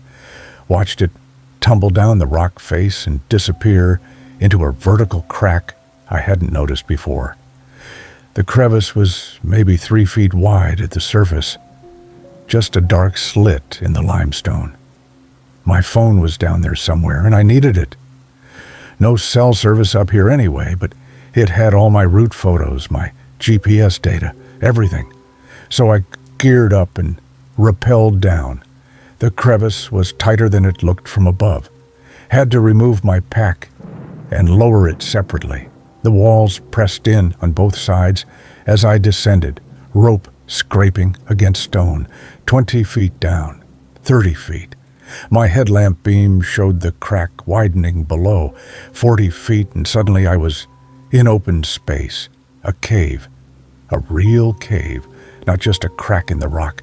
The crevice had opened into a chamber, maybe 30 feet across, with a ceiling that disappeared into darkness above me. The floor was covered in loose rocks and what looked like old deadfall, branches and leaves that had fallen through the opening over years, decades maybe. I found my phone wedged between 2 rocks near the far wall. Screen was cracked but still working. That's when I should have clipped back onto my rope and climbed out. That's what any sane person would have done. But I saw the tunnel. It opened in the back wall of the chamber, a passage that led deeper into the mountain. Natural formation, smooth limestone, worn by ancient water flow. My headlamp beam didn't reach the end, and I could feel air moving, cold air, flowing from somewhere deep below, which meant this wasn't just a dead-end cave. It connected to something larger. I've explored dozens of cave systems across the Appalachians. I know the risks. I know about bad air, unstable formations, getting lost in unmapped passages. But I also know the thrill of being the first person to see something, of going where no one has gone before. So I entered the tunnel. The passage sloped downward at a steady angle, walls closing in until I had to duck. The air got colder. I could see my breath now, white clouds in the LED beam. The stone was slick with moisture, and I had to move carefully to avoid slipping. 50 meters in, 100 meters. The tunnel branched, and I took the wider passage, marking my route with chalk arrows on the walls. That's when I started to feel wrong. Not scared, not yet, just wrong. Like the air pressure was off, or my inner ear wasn't working right. Everything felt tilted, even though the floor was level, and there was a smell. Faint, but getting stronger. Like meat left too long in a warm room, old blood, and something else. Something I couldn't identify. The tunnel opened into another chamber, larger than the first. My light couldn't reach the far wall, just faded into blackness. Water dripped somewhere, each drop echoing loud enough to make me flinch. I swept my headlamp across the space, checking for hazards, looking for other passages. That's when I saw it. A figure standing in the corner, facing the wall. My heart stopped. Someone else was down here. Another explorer, maybe, or someone who'd gotten lost. I opened my mouth to call out, but the words caught in my throat. The figure was wrong. It was too tall, 7 feet at least, maybe more, and thin, impossibly thin, like someone had taken a human body and stretched it on a rack, pulling the bones until they elongated, the flesh going taut and pale. It wore something that might have been clothing once, rags that hung from its frame like moss on a dead tree. And it wasn't moving, not breathing, not shifting weight, just standing there, perfectly still, face pressed against the cave wall. Hello. My voice came out as a whisper, swallowed by the darkness. No response. The figure didn't turn, didn't react at all. I took a step closer. my boots scraping on stone. "Are you okay? Do you need help?" Still nothing. But I could see more details now. Its arms hung at its sides, reaching past its knees, past its calves, all the way to the floor, arms that long shouldn't be possible. And there was something wrong with them. Too many angles, like they had extra joints. I'm coming closer. I don't know why I said that. Maybe I thought it would make the situation less terrifying if I narrated it. "I'm going to check if you're all right." I moved forward. 5 steps. 10. The smell got stronger. Rot and copper and something acidic that burned my nostrils. 15 steps, and I was maybe 10 meters away. Close enough to see that its back was moving, not breathing. Something else. A subtle rippling motion under the rags, like muscles contracting in patterns that had nothing to do with respiration. "Sir? Ma'am? Can you hear me?" It turned. God help me, it turned. Not slowly, not gradually. It whipped around with a speed that shouldn't have been possible for something that size. One moment facing the wall, the next moment facing me. And I saw. It had no face, no eyes, no nose, no features at all. Just smooth, pale flesh stretched over a skull that was too narrow, too long. And in the center, where a mouth should have been, was a vertical slit, a seam in the flesh that ran from where its forehead would be down to where a chin should be. As I watched, the slit opened. It opened like a vertical mouth, lips peeling back to reveal rows of teeth. Not human teeth. These were needles, hundreds of them, arranged in concentric circles going back into a throat that seemed impossibly deep, and from that mouth came a sound, a wet, clicking sound, like someone trying to speak with a mouth full of water and broken glass. The arms moved. Those impossibly long arms rose from the floor, and I saw the joints, now, 3 of them in each arm, elbow. Then another joint, halfway down the forearm, then a third at the wrist. The hands had fingers as long as my forearm, tipped with nails that had grown into curved claws. And it came for me. I don't remember deciding to run. My body just moved. Survival, instinct, overriding thought. I spun and sprinted back toward the tunnel, my headlamp beam bouncing wildly. Behind me, I could hear it, not footsteps. A slithering, scraping sound. Those long arms pulling it across the cave floor faster than anything that size should move. The tunnel entrance was right there. 10 meters. 5 meters. I could make it. Something grabbed my ankle. I went down hard, my chin cracking against stone. My headlamp flew off, clattering into darkness. But I could still see, because the creature was behind me, and its body was giving off a faint bioluminescent glow, pale green, like foxfire on rotting wood. It had caught me with one hand, those long fingers wrapped completely around my leg, and it was pulling me back. Not slowly, fast, dragging me across the rough stone toward that vertical mouth. I clawed at the rock, trying to find purchase, but there was nothing to grab. Just smooth limestone worn slick by water. I could feel my fingernails tearing as I scraped at the stone. The creature pulled me into the chamber. Its other arm reached out, those 3 joints bending in ways that made my eyes hurt to watch. The hand closed around my chest, and I felt my ribs creak under the pressure. It lifted me, pulled me close to that vertical mouth. The teeth glistened in the green glow, and I could smell its breath, rot and chemicals, and something sweet like overripe fruit.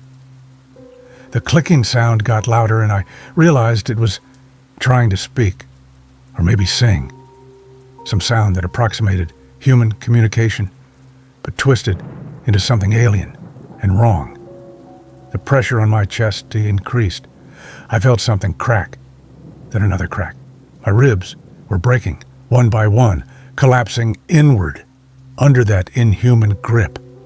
I tried to scream, but I couldn't draw enough air into my compressed lungs. The vertical mouth opened wider, wider than physics should allow. The throat beyond the teeth wasn't a throat at all. It was a tunnel, going back and back, lined with more of those needle teeth. A gullet, designed to pull things in and never let them go. The creature pulled me closer to its face. I was close enough now to see details. I wish I hadn't.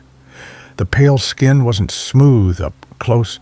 It was covered in tiny holes, like the pores on human skin, but larger, deeper, and things were moving in those holes. Small things, writhing.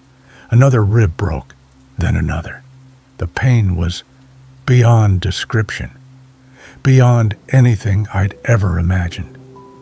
I could feel my organs shifting, compressed by the collapsing cage of my chest.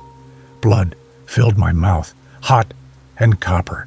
The creature made that clicking sound again, and this time I understood. It wasn't trying to speak. It was tasting the air, tasting my fear, my pain, my life bleeding out between its fingers. It brought me to its mouth, and I felt the teeth touch my face, sharp pinpricks against my cheeks and forehead. The pressure of the bite hadn't started yet, but I knew it was coming. Knew those teeth would close and begin the long process of pulling me down that impossible throat. I tried to fight, tried to hit it, scratch it, anything, but my arms wouldn't respond. Something in my spine had broken when it grabbed me. I was paralyzed from the neck down, still conscious, still feeling everything, but unable to move. The teeth pressed harder. I felt them puncture my skin, 1,000 tiny stings. Blood ran down my face, into my eyes. The world was turning red. This is how I die. Not falling off a cliff, not drowning in a river, but here, in an unmapped cave in the Pisgah National Forest, held by something that shouldn't exist, being slowly consumed by a vertical mouth in a creature with arms that reach the floor. If someone finds my phone, please tell my sister, I'm sorry I missed Thanksgiving. Tell her I love her. Tell her not to come looking for me in these caves, because there are things down here that were never meant to be found, and I don't want her ending up like me.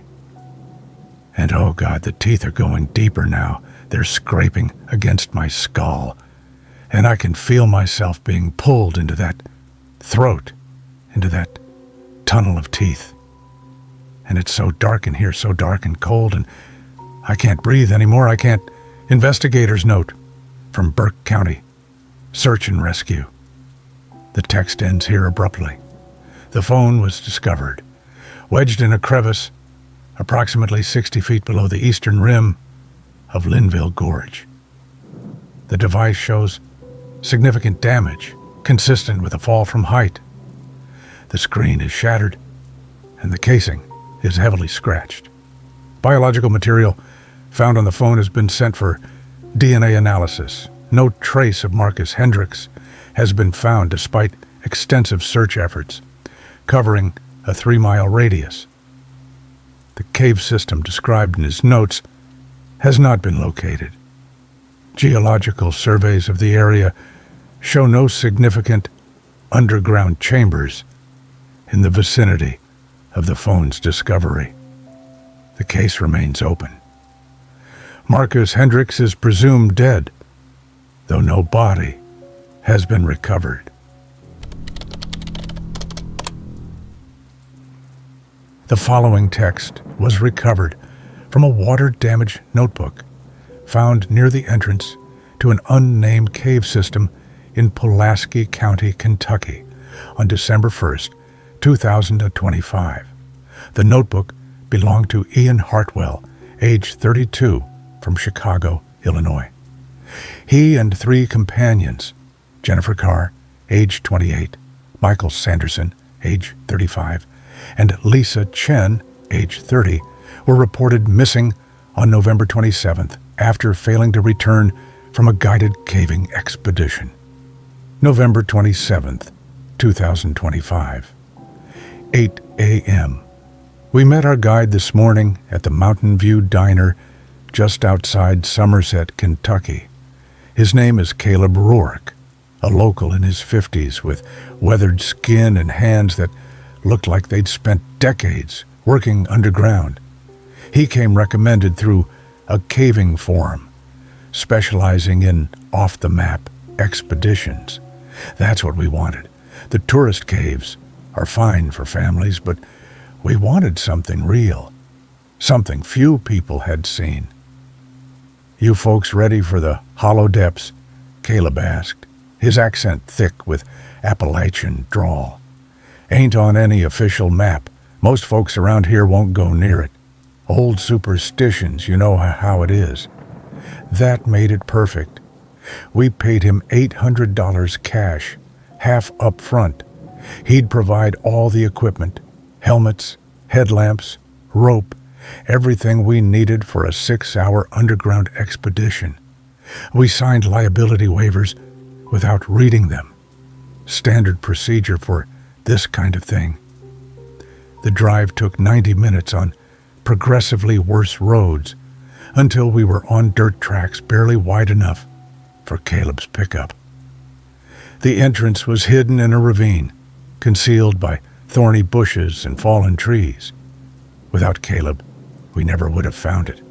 "This cave system goes back centuries," he explained as we geared up. "Native Americans used it for ceremonies. Later, bootleggers, during Prohibition. Now it's mostly forgotten. But it's beautiful down there. Formations you won't see anywhere else." We entered single file. Caleb first, then Mike, Jennifer, Lisa, and me, bringing up the rear. The entrance was tight, requiring us to crouch, but after 20 feet, it opened into a proper chamber. Our headlamps revealed limestone walls covered in flowstone, stalactites hanging like frozen waterfalls. It was spectacular. 11:30 a.m. We've been underground for over 3 hours now. The cave system is a labyrinth. Caleb navigates it perfectly, never hesitating at intersections, always knowing which passage to take. He's been marking our route with reflective tape, though he insists he could find his way out, blindfolded. "Done this trek probably 50 times, he said. "Know every twist and turn. We've descended significantly." My ears popped twice from the pressure change. The temperature has dropped to what feels like the low 50s, and our breath creates little clouds in the headlamp beams. The formations down here are incredible. Cathedral-like chambers with ceilings so high our lights can't reach them. Underground streams cutting through the rock, creating natural sculptures that look alien. Lisa keeps stopping to take photos. Jennifer is documenting everything in her own journal, making geological observations. Mike and I are just enjoying the experience, the privilege of being in a place so few have seen. Caleb has been quiet for the last hour. He keeps checking his watch, which seems odd. There's no schedule down here, no appointments to keep. But he's become increasingly focused, moving faster, urging us to keep up. 1:45 p.m. Something feels wrong. We've reached a section of the cave that's different from the rest. The formations here are sparse, the walls bare and water-stained. The passage has narrowed again, forcing us to walk single file through a corridor that seems to go on forever. Caleb stopped us about 10 minutes ago, said we're taking a break, that the main attraction is just ahead. But his demeanor has changed. He's not making small talk anymore. He's watching us with an expression I can't quite read. The passage ahead terminates in what looks like a dead end, a chamber maybe 30 feet across, with solid rock walls on all sides. No formations, no passages leading deeper, just bare stone and a smell I didn't notice before. Something organic and rotten, like meat left in the sun. "This is it," Caleb said. "The heart of the hollow depths. You want to see something no one else has seen? Turn off your headlamps." We hesitated. Jennifer voiced what we were all thinking. Why would we turn off our lights? Because what I'm about to show you can only be seen in true darkness. Trust me, I've done this before. Against our better judgment, we complied. One by one, our lights went dark. The blackness was absolute. I've never experienced darkness like that. Not just the absence of light, but something heavier, more oppressive, like the darkness had weight and texture. Then Caleb turned off his headlamp. We heard the click, and suddenly we were in complete darkness, with a man we'd known for less than 6 hours, deep underground in an unmapped cave system. I heard something else, a metallic sound, a click of a different kind. "Don't move," Caleb's voice came from the darkness. "I got a gun pointed right at you, folks. You move, you die quick. You stay still. Well, you might live a few more minutes." "What the hell are you doing?" Mike's voice was shaking. "What I've been doing for 20 years. They need food. I bring them food. That's the arrangement. I keep them fed. They let me live. They even pay after a fashion. You'd be surprised what gets left behind." "Who needs food? What are you talking about?" Jennifer was crying now. "The things that live down here, the real residents of these caves, they've been here longer than the Indians, longer than anyone. They don't come up to the surface, can't tolerate the sun. But they need to eat. Used to hunt animals, but they got a taste for humans sometime back in the 1800s. Now they prefer it." My hand was moving slowly toward my pocket, feeling for my phone. If I could just turn on the flashlight. "Don't," Caleb said. And I heard the gun cock. "They can see in the dark. They've been watching you since we entered this chamber. They're waiting for me to leave. The gate's right behind you. You probably didn't notice it in the dark. Old mining equipment from the 1920s. Still works perfect." I heard him moving, backing away. Then a grinding sound, metal scraping on stone. A gate, just like he said, closing, locking us in. "I'm sorry," Caleb said, though he didn't sound sorry. "But it's you or me, and I've got years left in me. You folks have maybe 5 minutes before they decide you're ready. Don't fight too hard. Just makes them more violent." His headlamp came on, pointed away from us, illuminating his path back down the corridor. We watched that single point of light grow smaller and smaller until it disappeared around a corner. Then we turned on our own lights. The chamber wasn't empty. We'd been right. There was a gate, a heavy iron affair with bars as thick as my wrist, separating us from the passage. And on the walls, dozens of them, we saw the things Caleb had been feeding. They weren't human. Not anymore, if they ever were. Pale skin stretched over skeletal frames, translucent enough that I could see veins and organs pulsing beneath. Their eyes were huge, adapted for darkness, reflecting our headlamps like an animal's. But it was the hands that terrified me most. Fingers elongated into claws, the nails black and curved, perfect for tearing through flesh. They moved slowly at first, climbing down from where they'd been, clinging to the ceiling and walls. Their joints bent wrong, allowing them to move in ways that made my stomach turn. There were at least 20 of them, maybe more in the shadows our lights couldn't reach. Mike tried the gate. It was locked, solid. Jennifer was screaming, backing against the far wall. Lisa had gone silent, her headlamp shaking so violently it created strobe effects on the walls. The creatures formed a circle around us, patient, deliberate. They'd done this before many times. I could see evidence of previous victims. Bones scattered in the corners, torn clothing, a watch that looked expensive, a ring, gold jewelry, just like Caleb had implied. One of them moved closer. It was the largest, maybe 7 feet tall when it stood upright. Its mouth opened, revealing teeth that had been filed or had naturally grown into sharp points. It made a sound, a clicking noise deep in its throat, and the others responded in kind.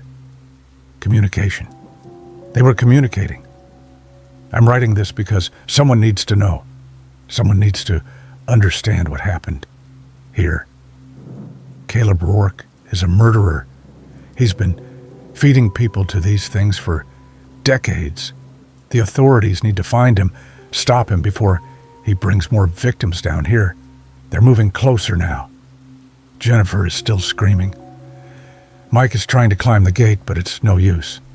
The bars are too close together. And even if he could squeeze through, the creatures would catch him in seconds. I can smell them now. That rotting smell, but also something else, something ancient and wrong. They're reaching for us with those terrible hands, and I know what comes next will be worse than anything I can imagine. To my family, I'm sorry. I love you. Tell them I died doing what I loved. Don't let them know the truth. The largest one is grabbing me now.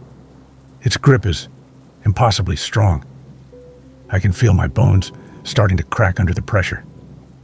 The notebook ends here. The final pages are heavily stained with blood and torn irregularly, as if ripped by something with claws. Multiple pages are missing entirely. Cave rescue teams found the notebook approximately 40 feet inside an entrance, later identified as part of the extensive but unmapped cave system in the Daniel Boone National Forest. No bodies were recovered and no trace of the 4 missing persons has been found. A man matching Caleb Rourke's description was reported in Pulaski County 2 days after the disappearance, attempting to sell gold jewelry at a pawn shop. When police tried to question him, he fled and has not been located. The cave entrance has been permanently sealed by authorities. My name is Connor Hayes, and if you're reading this, I'm probably dead. It started as a stupid dare. Tyler bet me and Sam $20 each that we couldn't spend the night in the deepest part of Uwharrie Forest, off Lassiter Mill Road, where the old logging trails disappear into nothing. We were 17, invincible, and too broke to turn down easy money. The forest swallowed us whole around 3 in the afternoon. Pine trees stretched endlessly in every direction, their branches filtering the October sunlight into something gray and suffocating. Sam kept checking his phone, watching the signal bars fade to nothing. "We should mark our path," he said, but Tyler just laughed. "What are you, 12? We'll be fine." We weren't fine. Around sunset, I stumbled over something metal, half buried in dead leaves. At first, I thought it was an old well cap, but when Tyler kicked away the debris, we found a hatch. Industrial, rust-free, despite being underground. A wheel lock sat in the center, the kind you'd see on a submarine door. "No fucking way," Tyler whispered, already reaching for it. The wheel turned easily, too easily, like someone had oiled it recently. The hatch opened with a pressurized hiss that made my stomach drop. Concrete stairs descended into absolute darkness. Sam grabbed my arm. "Connor, this is insane. We should call someone." With what signal? Tyler was already pulling out his flashlight. "Come on, it's probably just an old bomb shelter or something." I should have listened to Sam. God, I should have listened. The stairs went down at least 30 feet. Our flashlights carved weak tunnels through the dark, revealing the smooth concrete walls that felt wrong, too new, too clean. At the bottom, a metal door stood ajar. Red light spilled through the crack. Tyler pushed it open, and we stepped into hell disguised as a darkroom. The space was maybe 20 feet square, lit by a single red bulb hanging from the ceiling. The walls were lined with clotheslines, but instead of photographs, strips of something else hung from them. In the corner, metal developing trays sat on a counter, filled with liquid that wasn't developer fluid. "What is that?" Sam's voice cracked. I moved closer to one of the trays, my flashlight beam cutting through the red haze. Something floated in the chemical bath, pale and thin, covered in intricate tattoos. A rose, a skull, a woman's name in cursive script. It was skin, human skin. I stumbled backward, bile rising in my throat. Tyler was staring at the walls, his flashlight shaking in his hand. The clotheslines weren't holding photographs. They were holding more skin, dozens of pieces, each one carefully preserved and displayed like grotesque art. "We need to leave," I said. "We need to leave right now." That's when Sam noticed the photographs on the far wall. They were printed on glossy paper, pinned up in neat rows.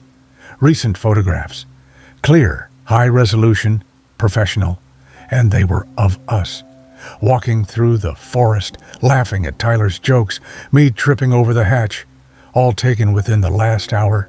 "Who took these?" Sam's whisper was barely audible. "Who the fuck took these?" The red light flickered. Somewhere above us, metal scraped against concrete. Footsteps on the stairs. We ran for the door, but it slammed shut before we could reach it. The wheel lock spun from the outside, sealing us in. Tyler threw himself against the metal, screaming, pounding until his hands bled. Sam was crying, backing into the corner, his eyes fixed on the developing trays. The red light went out.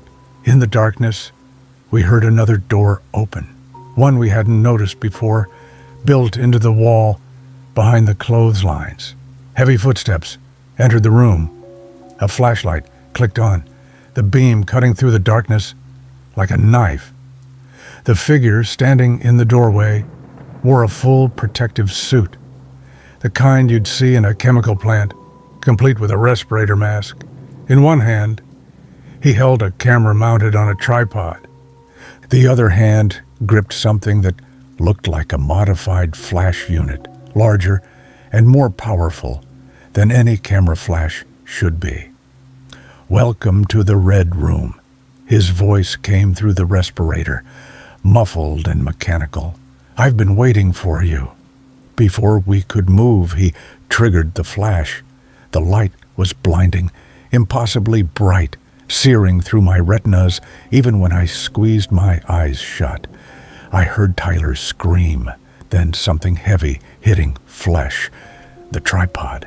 He was using the camera tripod like a club. I couldn't see, couldn't run. My hands found the wall, and I tried to feel my way toward where the door should be, but everything was chaos. Another flash, another scream, this time Sam's voice. Another wet cracking sound, something grabbed my hair, yanking my head back. I felt metal close around my wrists, zip ties cutting into skin. He dragged me across the room and forced me down into a chair. More zip ties secured my ankles, my chest, my throat. I blinked desperately, trying to clear my vision, but all I could see were purple after images, burning in the darkness. The red light came back on. Slowly, my sight returned. Tyler was next to me, tied to an identical chair, blood streaming from his nose. On my other side, Sam sat motionless, his head slumped forward. I couldn't tell if he was breathing.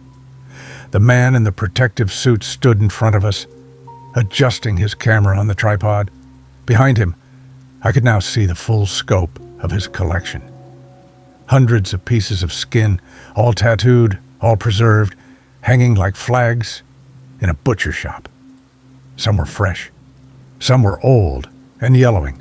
All of them had been people once.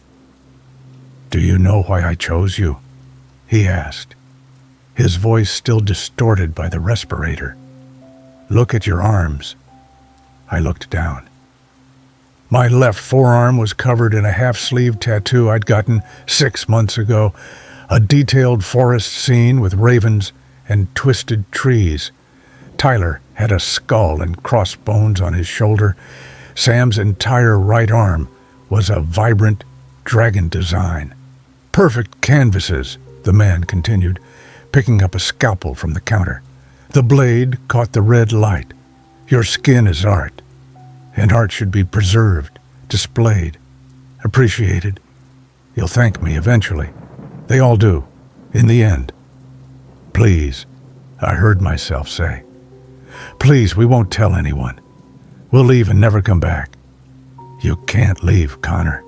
None of you can. I know your names. I know everything about you. I've been watching you for weeks, waiting for the right moment." He moved closer, the scalpel gleaming. "Your friend Sam will be first. The dragon is magnificent.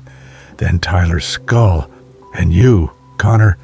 I've been dreaming about that forest on your arm since I first saw it at the gas station in Troy. He wasn't human anymore. Whatever he'd been before, whatever had driven him down into this underground tomb, had burned away everything except the hunger to collect, to preserve, to own." Tyler was screaming now, thrashing against his restraints. The man turned to him first, almost casual, and pressed the scalpel against his shoulder. I closed my eyes, but I couldn't close my ears. The sounds that followed will haunt me until I die, which I know will be soon. I'm writing this in what little time I have. He's working on Sam now. My vision keeps fading in and out. I think he drugged us, something in the air, or maybe the restraints. My hands are shaking so badly I can barely hold the pen I found on the floor. If someone finds this, please tell my mom. I'm sorry I didn't listen to her about staying out of the woods. Tell Sam's parents their son was brave. Tell Tyler's sister he died fighting. And please, for the love of God, burn this place to the ground. He's turning toward me now. The scalpel is dripping. He's smiling behind the mask. I can see it in his eyes. The red room takes everything. The journal entry ends here. The final page is heavily stained with what forensic analysis confirmed to be Connor Hayes' blood. 3 pages following this entry have been torn out. Deep scratch marks are visible on the journal's leather cover, consistent with fingernail gouges made under extreme distress. Despite extensive searches of the Uwharrie National Forest and surrounding Davidson County areas, no underground structure matching the description has been found. The case remains open. The following text was recovered from a blood-stained hunting journal found at the entrance of an abandoned iron ore mine in the Chattahoochee National Forest, Georgia, on September 19, 2024. The journal belonged to Vincent Harlow, age 41, an experienced outdoorsman from Atlanta who was reported missing after a solo hiking trip in Fannin County. My name is Vincent Harlow, and if someone finds this, You need to understand what's happening in these mountains. There are people here who hunt more than deer. September 17th, 2024. I set out from Springer Mountain early morning, planning a 3-day solo trek through the Chattahoochee backcountry. Weather was perfect, mid-70s, clear skies.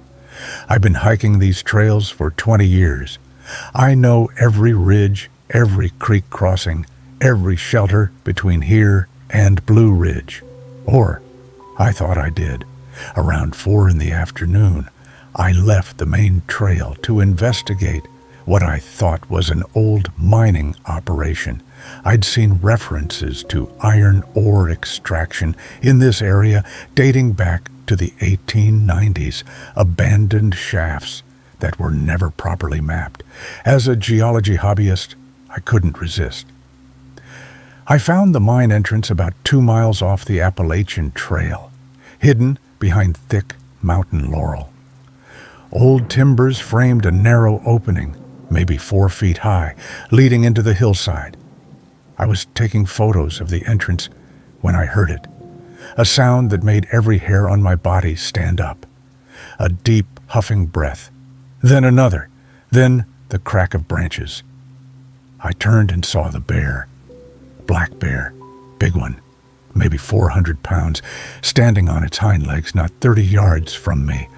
Its snout was covered in blood, probably from a fresh kill, and it was looking directly at me. I know the rules. Don't run, make yourself big, back away slowly. But this bear wasn't following the normal script. It dropped to all fours and charged. I ran. God help me, I know you're not supposed to run. But when 400 pounds of muscle and claws is coming at you at 25 miles per hour, instinct takes over. I ran straight for the mine entrance. The opening was barely wide enough for me to squeeze through. I dropped to my hands and knees and crawled inside, my backpack scraping against the low ceiling. Behind me, I could hear the bear closing the distance, crashing through underbrush, getting closer. I scrambled deeper into the tunnel, expecting at any second to feel claws raking across my legs. But the attack never came. Instead, the bear stopped at the entrance. I could hear it there, breathing heavily, huffing and snorting, but it wouldn't come in. I turned on my headlamp and looked back. The bear was silhouetted against the entrance, a massive dark shape blocking most of the light. It was pacing back and forth, clearly agitated, but it would not cross the threshold. That should have told me something. Animals have instincts we've lost. When a predator won't enter somewhere, there's usually a good reason. But I was terrified and not thinking clearly. I waited for 5 minutes, then 10. The bear stayed at the entrance, watching, waiting. Finally, I decided to go deeper into the mine, find another exit, circle back to the trail, through the woods. The tunnel extended into the mountain at a slight downward slope. The ceiling got higher after the first 20 feet, allowing me to stand. Old support timbers lined the walls, some rotted and sagging. The air smelled of earth and rust and something else, something chemical and wrong. I walked for maybe 50 meters, my headlamp beam revealing more tunnel ahead. The walls were rough-cut stone, showing the marks of old drilling and blasting. This was definitely a mining operation, probably from the late 1800s. That's when my foot hit the plate. A metallic click echoed through the tunnel. I froze, my light sweeping down to my feet. I was standing on a metal plate flush with the floor, maybe 2 feet square. A pressure plate. And I just triggered it. For a moment, nothing happened. Then I heard machinery. Old machinery, groaning to life somewhere in the walls. gears turning, chains rattling. And then the walls started moving, not quickly, not like a trap in a movie. Slowly, inexorably, both side walls sliding inward on tracks, hidden in the floor and ceiling. The tunnel was getting narrower. I ran forward, away from the plate, but after 20 feet, I hit another one, another click. The walls accelerated, closing faster, and behind me, a steel barrier had dropped from the ceiling, blocking the way back. I was in a corridor maybe 40 feet long, and the walls were closing in from both sides. A trap, an actual mechanical trap built into the mine. "Help!" I screamed. "Someone help me!"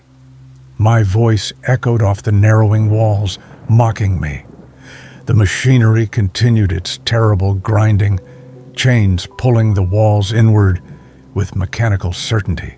The corridor was already down to 6 feet wide, then 5.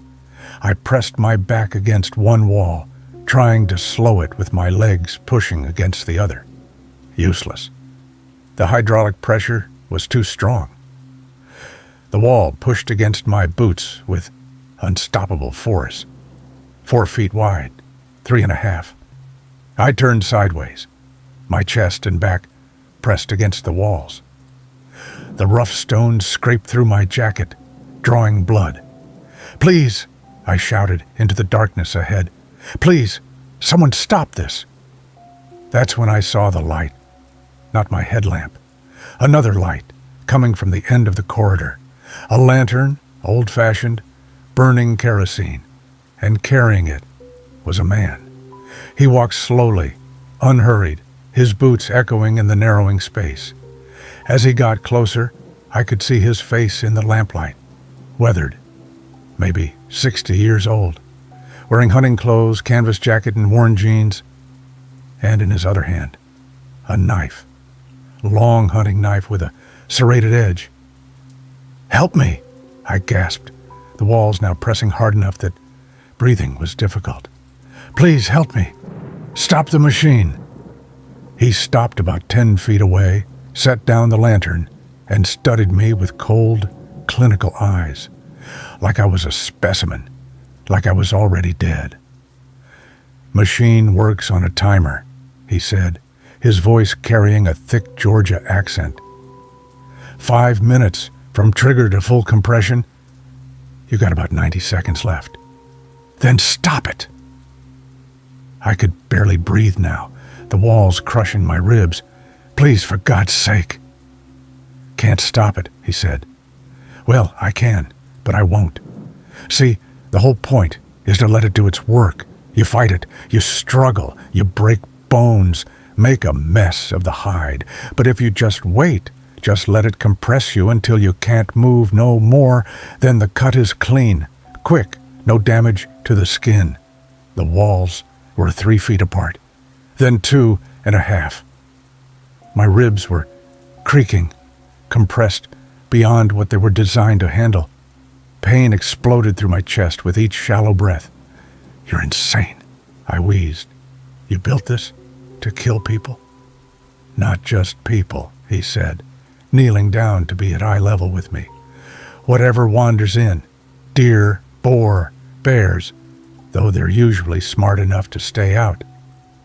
And people, yeah, people like you who think they can explore any damn place they please without consequence. 2 feet. The pressure was unbearable. I felt ribs crack, a sharp snap that made me scream. Blood filled my mouth where I'd bitten my tongue. Why? It was all I could manage. "Money," he said simply. "You know what collectors pay for human leather? Tanned and cured proper? More than you'd believe. And the mechanical trap here, it ensures the hide comes off perfect. No knife wounds, no bullet holes, just compression, bruising that fades during the tanning process." The walls were 18 inches apart. My vision was going dark at the edges. I couldn't expand my chest to breathe, could only take tiny sips of air that weren't enough. "You can't," I gasped. "You can't get away with this." "Been doing it for 12 years, he said. "You're number 19. Police think these mountains just swallow people up. And they're right. They just don't know I'm the one doing the swallowing." 15 inches. I couldn't feel my legs anymore. Couldn't feel anything except the crushing pressure and the wet warmth of blood running down my chin. "The bear," I managed. "The bear knew." "Yep," he said. "Animals can smell death. This whole mountain knows to stay clear of this mine. But people? People are stupid. People are curious. People wander right in." He stood up, knife in hand, watching me with that same clinical detachment, waiting. The walls kept closing. 12 inches, 10. I tried to scream, but I had no air left in my lungs to make sound. My sternum cracked. Something in my spine gave way with a wet pop. The pain was beyond anything imaginable, beyond what a human mind should be capable of processing. 8 inches. My eyes were bulging from the pressure. I could feel my organs being compressed, rupturing. Blood poured from my nose and mouth. The man stepped closer, raised his knife. Just about there now. Clean kill, hide not damaged. That's the key to quality work. 6 inches. I couldn't move, couldn't breathe, couldn't do anything except stare at that knife getting closer to my throat. The blade caught the lamplight, gleaming. "You know the best part?"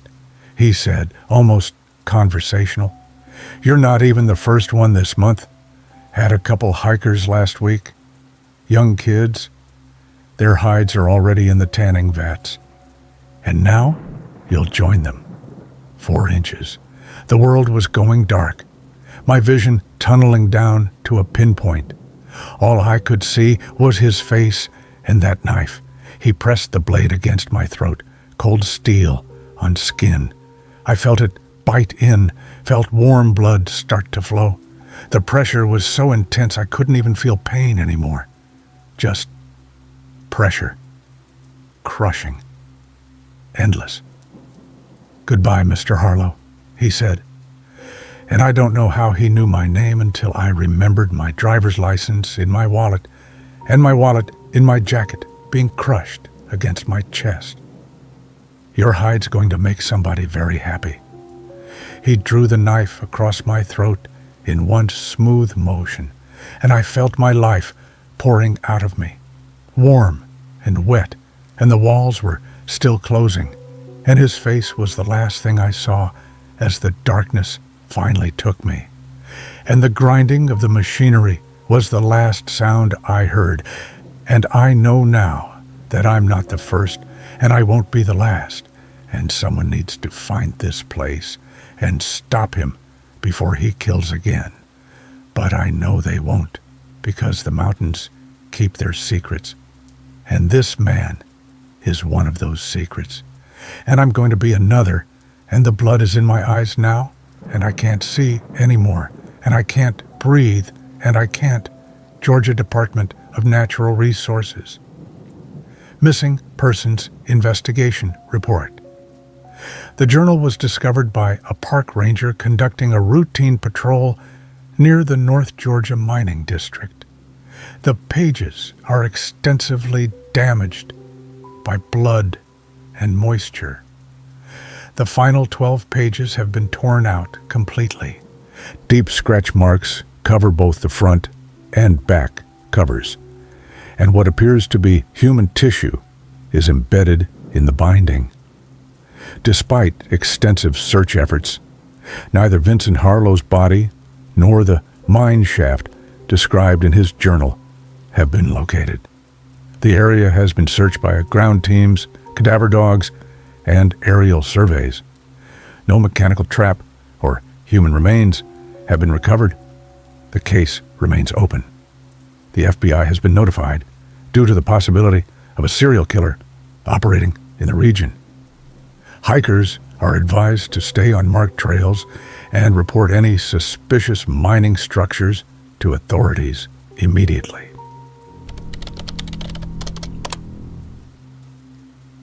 My name is Cameron Wells, and I need to tell you what happened in the Morrell Cave system on the Tennessee-North Carolina border.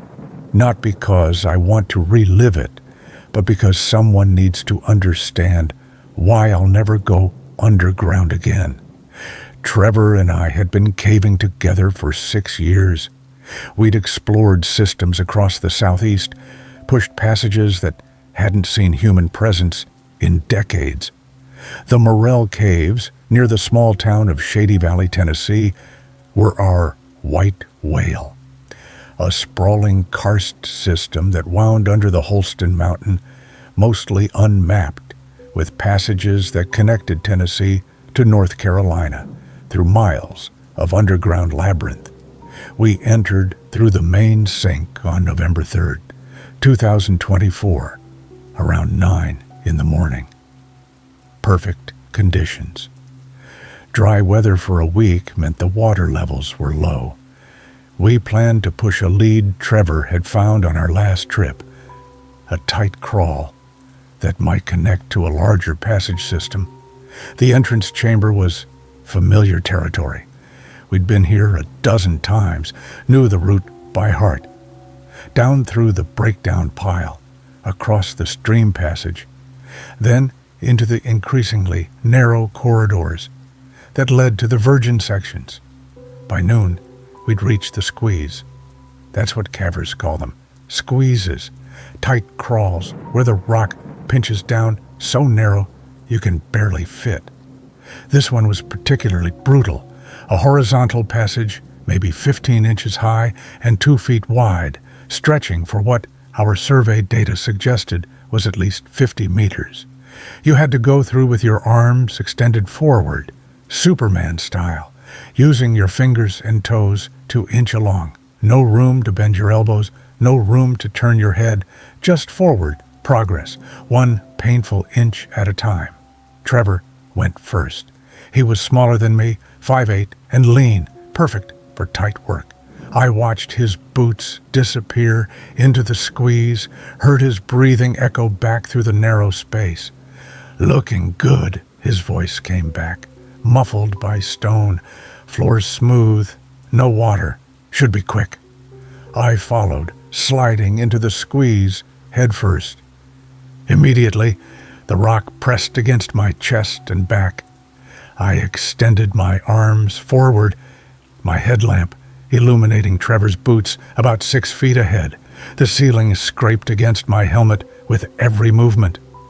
The walls touched both shoulders. This was tight, tighter than I'd expected.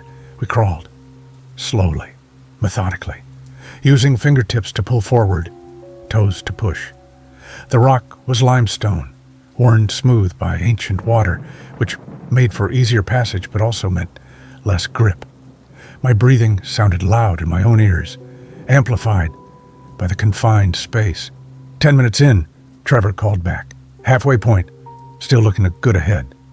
I grunted acknowledgement. Talking while crawling through a squeeze is difficult. Every breath has to be calculated. You're compressed so tightly that your lungs can't fully expand. You take shallow breaths. Fight the creeping panic that comes from knowing you're wedged between tons of rock with no quick way out. 15 minutes. 20. My shoulders were screaming. The chest harness that held my gear was digging into my ribs, but I could see light ahead. Trevor's headlamp bouncing as he crawled. We were making progress. Then, Trevor stopped. Not gradually, not a pause to rest.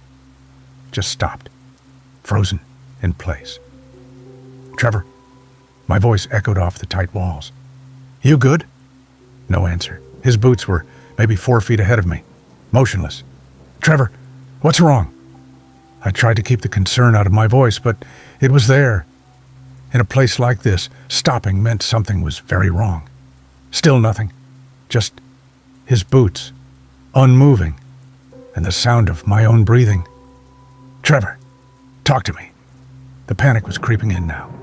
"Are you stuck?" A sound, not words. A whimper, high and thin like a child in pain. Trevor! I tried to move forward, but the squeeze was too tight. I couldn't get leverage to push, and that's when I realized my problem. My gear bag had shifted during the crawl. One of the carabiners on my harness had hooked on a small protrusion in the ceiling. I was caught. Under normal circumstances, this wouldn't be a big deal. You just reach back, unhook yourself, continue. But in a squeeze this tight, I couldn't bend my arms, couldn't reach behind me, couldn't do anything except lie there, trapped by a 2-inch piece of metal. Trevor, I called, forcing calm into my voice. I need you to back up. I'm caught on something. I need you to help me unhook. That whimper again. Then words, so quiet I almost didn't hear them. Can't move. What do you mean you can't move? Are you stuck? There's someone here. The words made my blood freeze. What? Someone crawled in from the other side. His voice was shaking, barely controlled hysteria. I can feel hands. On my face, on my head, cold hands. Trevor, there's no one else down here. We're alone. I can feel them. His voice cracked into a scream. They're touching me. They're holding my face. His boots started kicking, frantic, panicked movements. I heard him thrashing, his helmet scraping against stone, his breathing turning into gasps. Trevor, stop! You need to calm down. There's nobody. His light went out. The darkness that descended was absolute. Total. The kind of darkness that exists only underground, where not a single photon of light penetrates. My own headlamp seemed pathetically inadequate, barely illuminating Trevor's boots a few feet ahead. And then I heard it. Something moving. Not Trevor. Something else. A sliding sound like fabric on stone, coming from ahead of Trevor, from the direction we'd been crawling toward. Trevor? My voice was small, terrified. He was making sounds I'd never heard a human make before. Gagging, choking, like someone was covering his mouth and nose, like someone was suffocating him. Trevor! I screamed and started trying to push forward, trying to force my way toward him, but the carabiner held me fast. I couldn't move, couldn't help, could only listen as my best friend struggled with something in the darkness ahead. The thrashing got worse. I could hear his helmet cracking against stone, could hear his fingers scrabbling against the rock floor, could hear his muffled screams, cut off again and again. And underneath it all, that sliding sound, getting closer. Something moving through the squeeze toward us. Something that could navigate these impossible spaces better than we could. Something that had been waiting in the darkness beyond. Please, Trevor gasped, and I could hear liquid in his voice. Blood. Please, Cam, help me. It's got my face. It's got my... His words cut off with a wet, gurgling sound. The sliding stopped, right where Trevor was, and I could hear breathing now. Not Trevor's labored gasps. Something else. Slow. Steady. Right at the edge of my light. I tried to turn off my headlamp. Some instinct, screaming that I didn't want to see what was there. But my hands wouldn't cooperate. Frozen. Paralyzed. By terror. Trevor's body jerked. Once. Twice. Then went still. The breathing continued. And then it started moving again. That sliding sound, coming toward me now, over Trevor's body, through the squeeze. I could see it in my headlamp beam. Pale. So pale it hurt to look at. Naked flesh the color of cave formations, but shaped wrong. The body was elongated, stretched, like someone had pulled a human being like taffy until the proportions were all wrong. Arms too long, reaching forward in the crawl. Fingers too long with too many joints. And the face. God, the face was almost human. Almost. The features were there, but wrong. Eyes too large, set too far apart like a deep-sea fish, a mouth that stretched too wide, and it was moving toward me with terrible purpose. I screamed and tried to push backward. The carabiner bit into my chest, holding me in place. I was trapped between the rock and my own equipment. Couldn't go forward, couldn't go back. The thing crawled over Trevor's body, and I saw its hand reach out, those long fingers spreading, reaching for my face just like it had reached for Trevor's. Something in my brain broke. Pure animal panic. I thrashed, twisted, felt my chest harness tear, felt skin rip as I forced myself backward through the squeeze. The carabiner held for a moment, then tore free with a sharp crack. I was moving backward, away from that thing. I crawled faster than I had ever moved in my life, toes pushing, fingers pulling, not caring about technique or safety, just escape. The squeeze seemed to go on forever, narrower than before, the rock scraping my back raw. But I could hear that sliding sound behind me, following, patient. I don't remember reaching the end of the squeeze. Don't remember the larger passage. Just remember running, crawling, climbing, back through the cave system, in complete, mindless terror. My headlamp died somewhere in the stream passage. I continued in darkness, following memory and the feel of the walls. Hours of stumbling through black water and over breakdown piles. I emerged from the cave at sunset, 8 hours after we'd entered. My clothes were torn. My body was covered in cuts and bruises, and I was alone. The rescue team went in that night. They found Trevor's body still in the squeeze, 3 hours of crawling from the entrance. His face was a ruin. The autopsy said it looked like someone had tried to remove it. Surgical cuts around the hairline and jaw. But the strange part, the part the medical examiner couldn't explain, was that the cuts were made from multiple angles, like someone had worked on him from both sides at once. Impossible in that narrow space. They never found anyone else in the cave. No tracks, no evidence of another person, just Trevor, dead in the squeeze, and me with my story that no one believed. I've been to 3 psychiatrists. They all say the same thing. Trauma, panic, hallucination. The mind creates terrors and extreme stress. There was no creature, no pale thing crawling through the dark, just my friend having a medical emergency, possibly a stroke or heart attack, and me panicking in the confined space. But I know what I saw, what I heard, and I know that something lives in those deep passages under Holston Mountain. Something that's learned to navigate the tightest squeezes. Something that's been there longer than any map. Something that waits in the darkness beyond, patient and hungry. They've sealed the entrance to Morell Cave now. Official reason is structural instability, but I know the real reason. I told them what was down there, and someone believed me enough to lock it away. Sometimes I wake up in the middle of the night, feeling cold fingers touching my face, feeling that weight on my chest, like I'm back in the squeeze with tons of rock pressing down.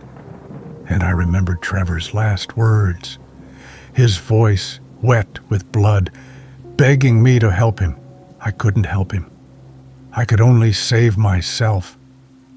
And I live with that every day, along with the knowledge that somewhere under those mountains, in passages too tight for most humans to navigate, something is still crawling, still waiting, still touching the faces of its victims in the absolute darkness where no light has ever penetrated.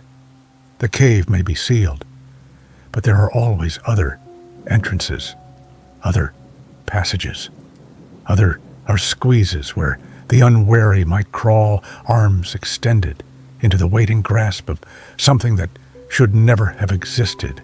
And if you're reading this and you're a caver and you hear about Virgin Passage in the Morel system, don't go. Don't be tempted by the thrill of exploration. Because some passages aren't empty. Some squeezes have something waiting at the other end.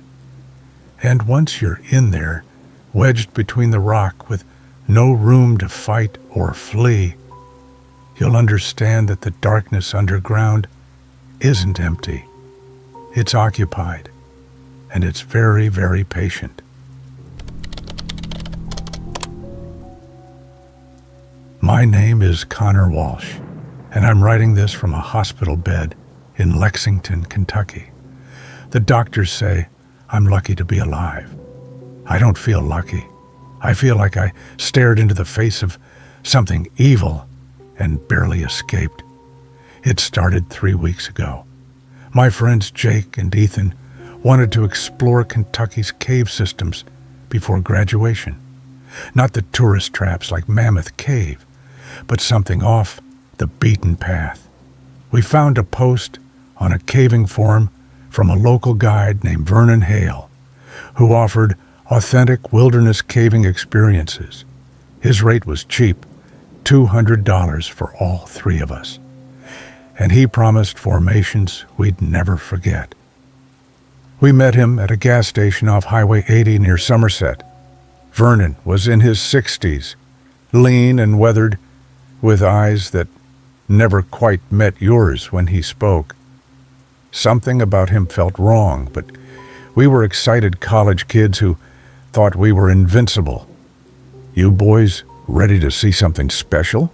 he asked, loading our packs into his truck. "These caves ain't on any map. Been in my family for generations." The drive took us deep into Daniel Boone National Forest, down increasingly rough roads, until we were on dirt tracks barely wide enough for the vehicle. The entrance was hidden in a ravine, a narrow crack in the limestone that looked like nothing special.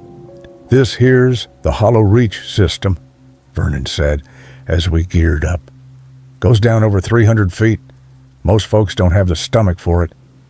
You boys, sure you're ready?" We were sure. We had no idea what we were walking into. The first hour was incredible. Vernon led us through chambers filled with spectacular formations, underground streams, passages that required us to squeeze through gaps barely wide enough for our bodies. He moved with absolute confidence, his headlamp cutting through the darkness like he'd made this journey 1,000 times. At around the 2-hour mark, we reached a vertical shaft. Vernon's rope was already rigged, hanging down into darkness so deep our lights couldn't find the bottom. "This is the deep chamber," he said. "The real prize.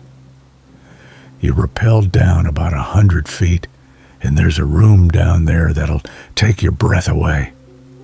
Jake went first, then Ethan. I was last. The descent was terrifying, spinning slowly in the darkness, the walls of the shaft close enough to touch. When I reached the bottom, my friends were already exploring, their headlamps creating wild shadows on the walls. That's when we heard Vernon's voice echo down from above. "Hope you boys brought water. You're going to be down there a while." We looked up. The rope was falling, dropping like a dead snake to coil at our feet. Vernon's face appeared at the shaft opening, his headlamp creating a halo effect. "Here's how this works," he called down, his voice calm and conversational. "I got 3 clients coming in 72 hours, rich men who pay good money for a very specific kind of hunt. They don't want deer or bear. They want something that can think, something that can run and hide and beg for mercy." "What the hell are you talking about?" Jake shouted. "I'm talking about you, son. I'm talking about the best game of all. You got 3 days to try and climb out. Whoever makes it to the top first, I'll let walk away. The others, well, they'll make my clients very happy. These men bring dogs, night vision, high-powered rifles. They pay me $50,000 per hunt. Been doing this for 12 years now. The rope was our only way out. The shaft walls were smooth limestone, impossible to climb without gear. We were trapped 100 feet underground in a chamber with no other exits. Vernon's laugh echoed down. 3 days, boys. Better start figuring something out. And don't bother screaming. Ain't nobody around for 20 miles. His headlamp disappeared. We heard his footsteps fading, leaving us in silence. The panic hit us all at once. Jake started hyperventilating. Ethan was screaming obscenities at the empty shaft. I forced myself to think, to look at our situation logically. We had water, minimal food, 3 headlamps, with maybe 12 hours of battery life between them. I examined the rope Vernon had dropped. 300 feet of climbing rope, but without anchors, without anything to tie off to at the top. It was useless, unless we could make a grappling hook, somehow catch it on something at the shaft opening. We spent the next 6 hours fashioning a hook from our carabiners, tying them together in a configuration that might, just might, catch on something. Our hands were raw, our fingers bleeding from the work. We took turns throwing it up the shaft, trying to hook the rope over anything at the top. On the 47th try, it caught. Something held. I tested it with my full weight. It held firm. "I'm going up," I said. "If I make it, I'll call for help." The climb was the hardest thing I've ever done. My arms screamed. My hands slipped on the rope despite my gloves. Twice I nearly fell. But I kept climbing, foot by foot, refusing to look down, refusing to think about what would happen if the hook gave way. When I reached the top, I dragged myself over the edge and lay gasping on solid ground. The hook had caught on a rock outcropping, pure luck. I pulled up the rope and lowered it back down for Jake and Ethan. They both made it up, exhausted but alive. We hiked out in the dark, following our earlier trail markers. It took us 8 hours to reach Vernon's truck, which he'd left with the keys inside, probably planning to use it to transport his clients later. We drove straight to the police. Vernon Hale was arrested 2 days later at his property outside London, Kentucky. The police found evidence of at least 7 previous hunts, bodies buried on his land, contracts with wealthy men from 3 different states. He's awaiting trial now, facing multiple murder charges. The cave has been sealed. The FBI found remains down there, people who didn't make it out in time, who died in the darkness waiting for hunters who came with night vision and rifles and the absolute certainty that money could buy them the right to kill. I still have nightmares about that shaft, about the sound of Vernon's laugh echoing down from above. But I also remember the feeling of that rope in my hands, the determination to survive, to make sure he paid for what he'd done. Some monsters don't hide in the dark. Some of them walk in daylight, shake your hand, and smile while planning your death. Vernon Hale was that kind of monster. And thanks to 3 college kids who refused to give up, he'll spend the rest of his life in a cage much smaller than the one he built for us.